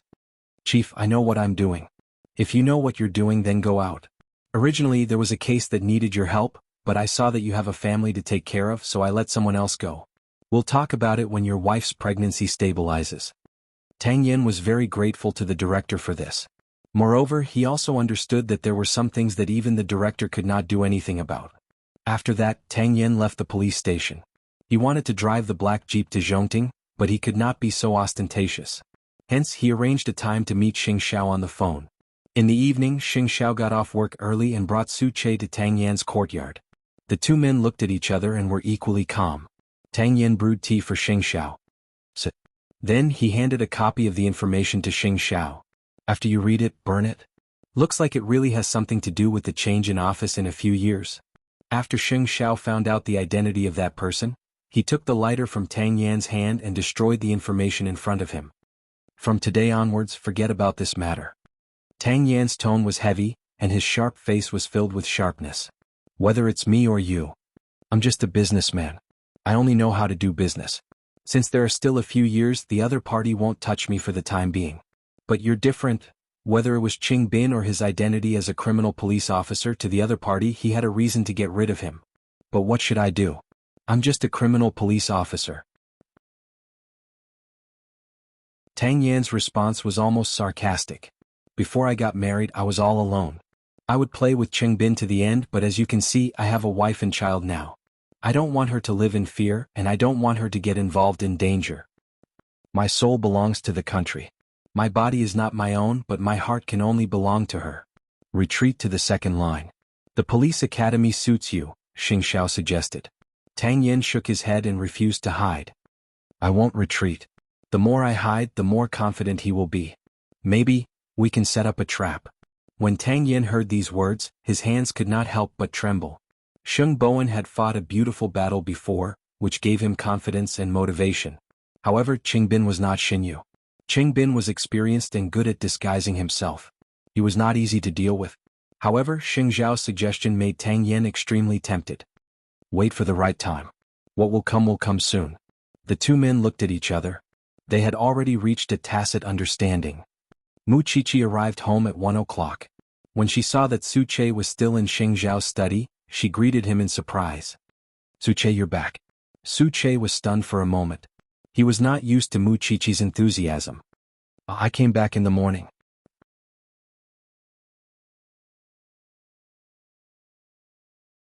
Chapter 821. Su Che went over and gained something, didn't he? Sheng Xiao looked at her wet ink head. She didn't know how to dry it, so he put down the document, held her hand, and returned to the bedroom. Sit down. Mu Qiqi enjoyed this kind of pampering. She half closed her eyes and took a long time before she heard the voice above her head. It's the Shen family's opponent who's stirring up trouble behind our backs. That's why they see us as a thorn in their side. From tonight onwards, you have to forget about Bicini's case because it's not a big fish that we can catch. Since there's still time, the other party won't act rashly for the time being.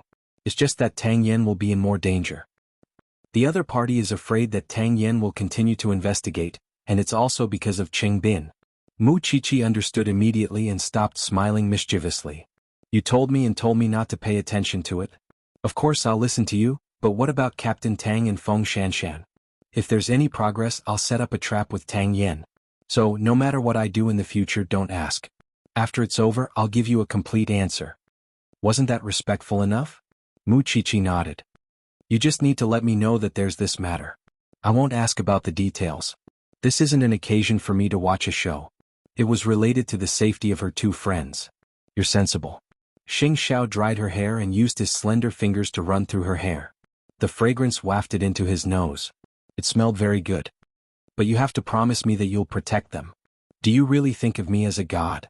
Xing Xiao put down the hairdryer and stared at the little one's head. However, before he could get up, Mu Qiqi hugged him. I don't care if you're a god or not. I just believe in you. I still have to go to the Shen family later. Go to bed early. Got it.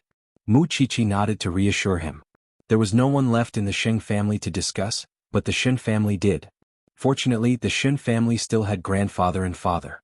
This way at least Xiao Xiao would have less to bear. Late at night, Xing Xiao went to the Shen family. Grandpa Shen looked at the photo with his presbyopic glasses. He snorted and said, a bunch of trash. They don't do proper things and only go to dishonest ways. But in fact, it's meaningless. My Shen family selflessly serves the public for the sake of the people. It's just that I've implicated you, the younger generation.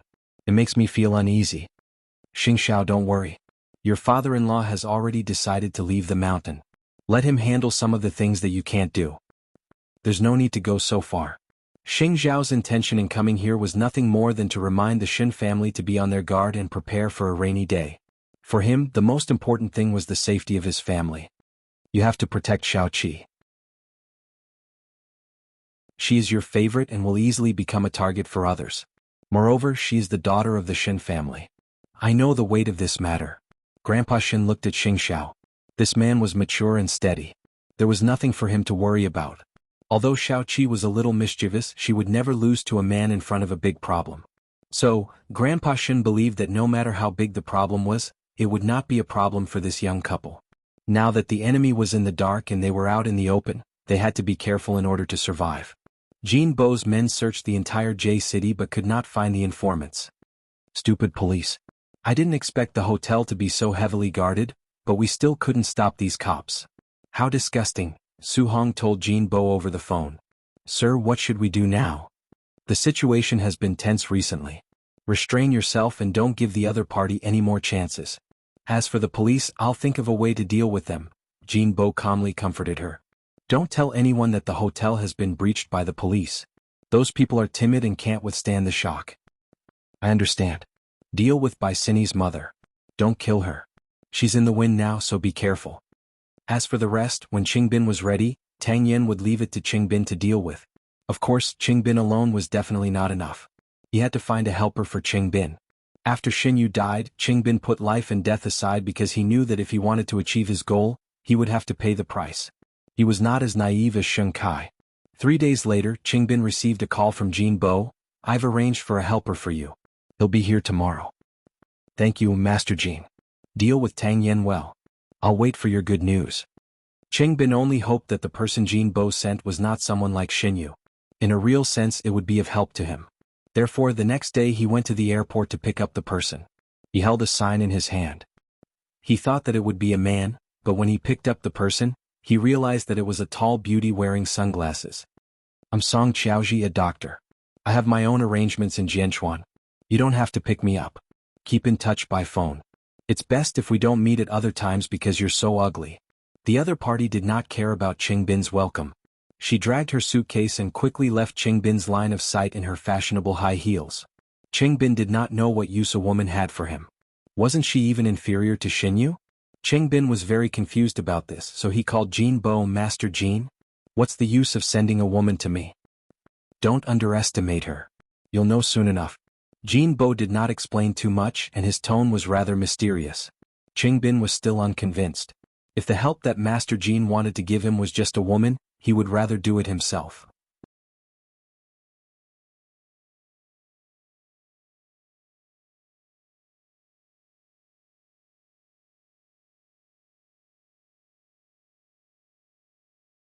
Chapter 822.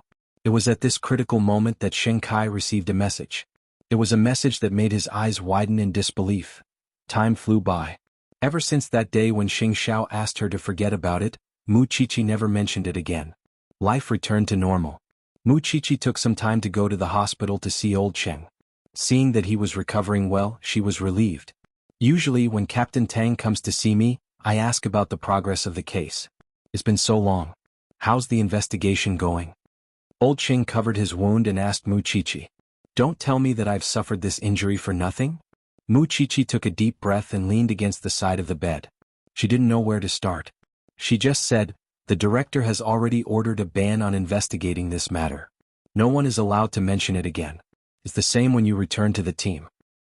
What's going on? Old Sheng looked unconvinced. Haven't we found something? It's precisely because we found something that we can't continue. Mu Qiqi looked at him seriously and said, trust Captain Tang's arrangements. Rest well. Old Sheng understood something but he was unconvinced. I suffered this injury for nothing. Maybe the case will be solved one day? After Mu Qiqi said that, she took out 2 books from her bag. I was afraid that you would be bored in the hospital, so I left these for you to pass the time. Old Sheng knew that he couldn't continue investigating the case and was a little disappointed. Leave it. I'll look at it when I have time. Mu Qiqi did not force him. She walked out of Old Cheng's ward alone. She finally understood a truth. In this world, there were many things that could not be answered, nor could they be justified.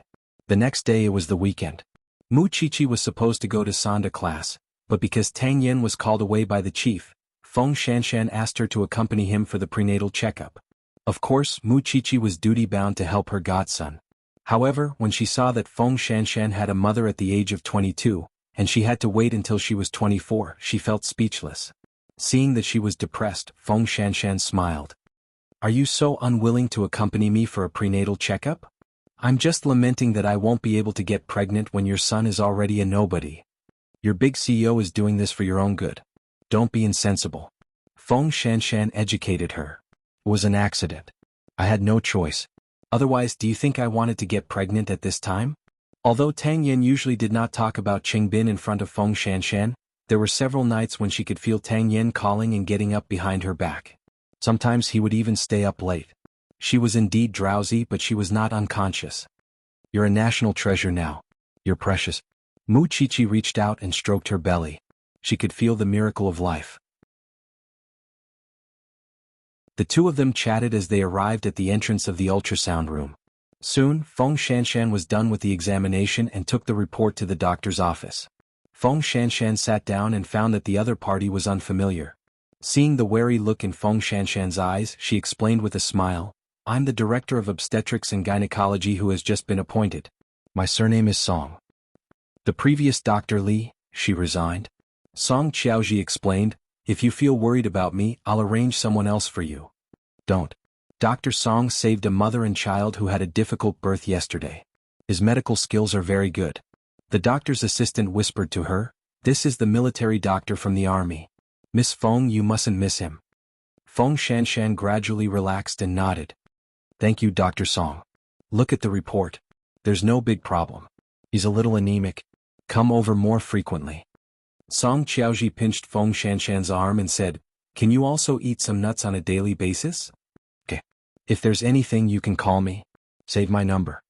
Mu Qiqi carefully sized up the fashionable blonde female doctor. She could tell that she was very confident in her medical skills. Moreover, her attitude was gentle. She was probably very popular in the hospital. Why isn't Dr. Song a military doctor anymore? Mu Qiqi sat at the side a little gossipy. Song Qiaoji smiled and winked at her. I traveled the world for love, but unfortunately I still broke up with that scumbag in the end. I couldn't return to the army, so I went to serve in an ordinary hospital. Actually, there's no difference. Dr. Song is so humorous. If you have gynecological problems or if you don't get along with a guy, you can also come to me, Song Qiaoji whispered to Mu Qiqi. Her personality was very much to Mu Qiqi's liking. She was generous and direct and she didn't beat around the bush. However, this was a critical period and Song Qiaoji had suddenly taken up the post. This made Mu Qiqi a little wary. Then I'll thank you in advance, Dr. Song. Shanshan, the prenatal checkup is over. Let's go. Feng Shanshan took the report and stood up with her help. However, just as she reached the door, Tang Yin chased after her and took Feng Shanshan from Mu Qiqi's hands. I'm late. It's already done. Actually, you didn't have to come.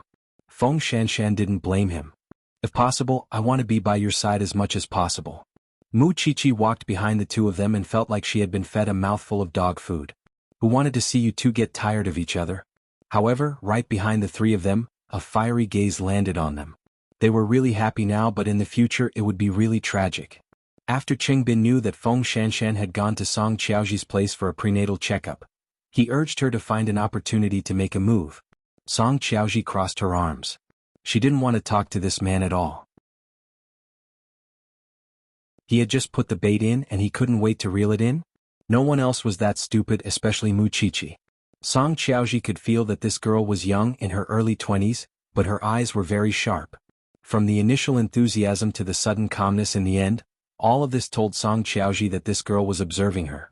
You have to give me a deadline, right? Are you going to make me wait endlessly like this? It's not impossible, Song Qiaoji replied over the phone. Song Qiaoji replied over the phone, Father asked me to complete the mission not just to assist you.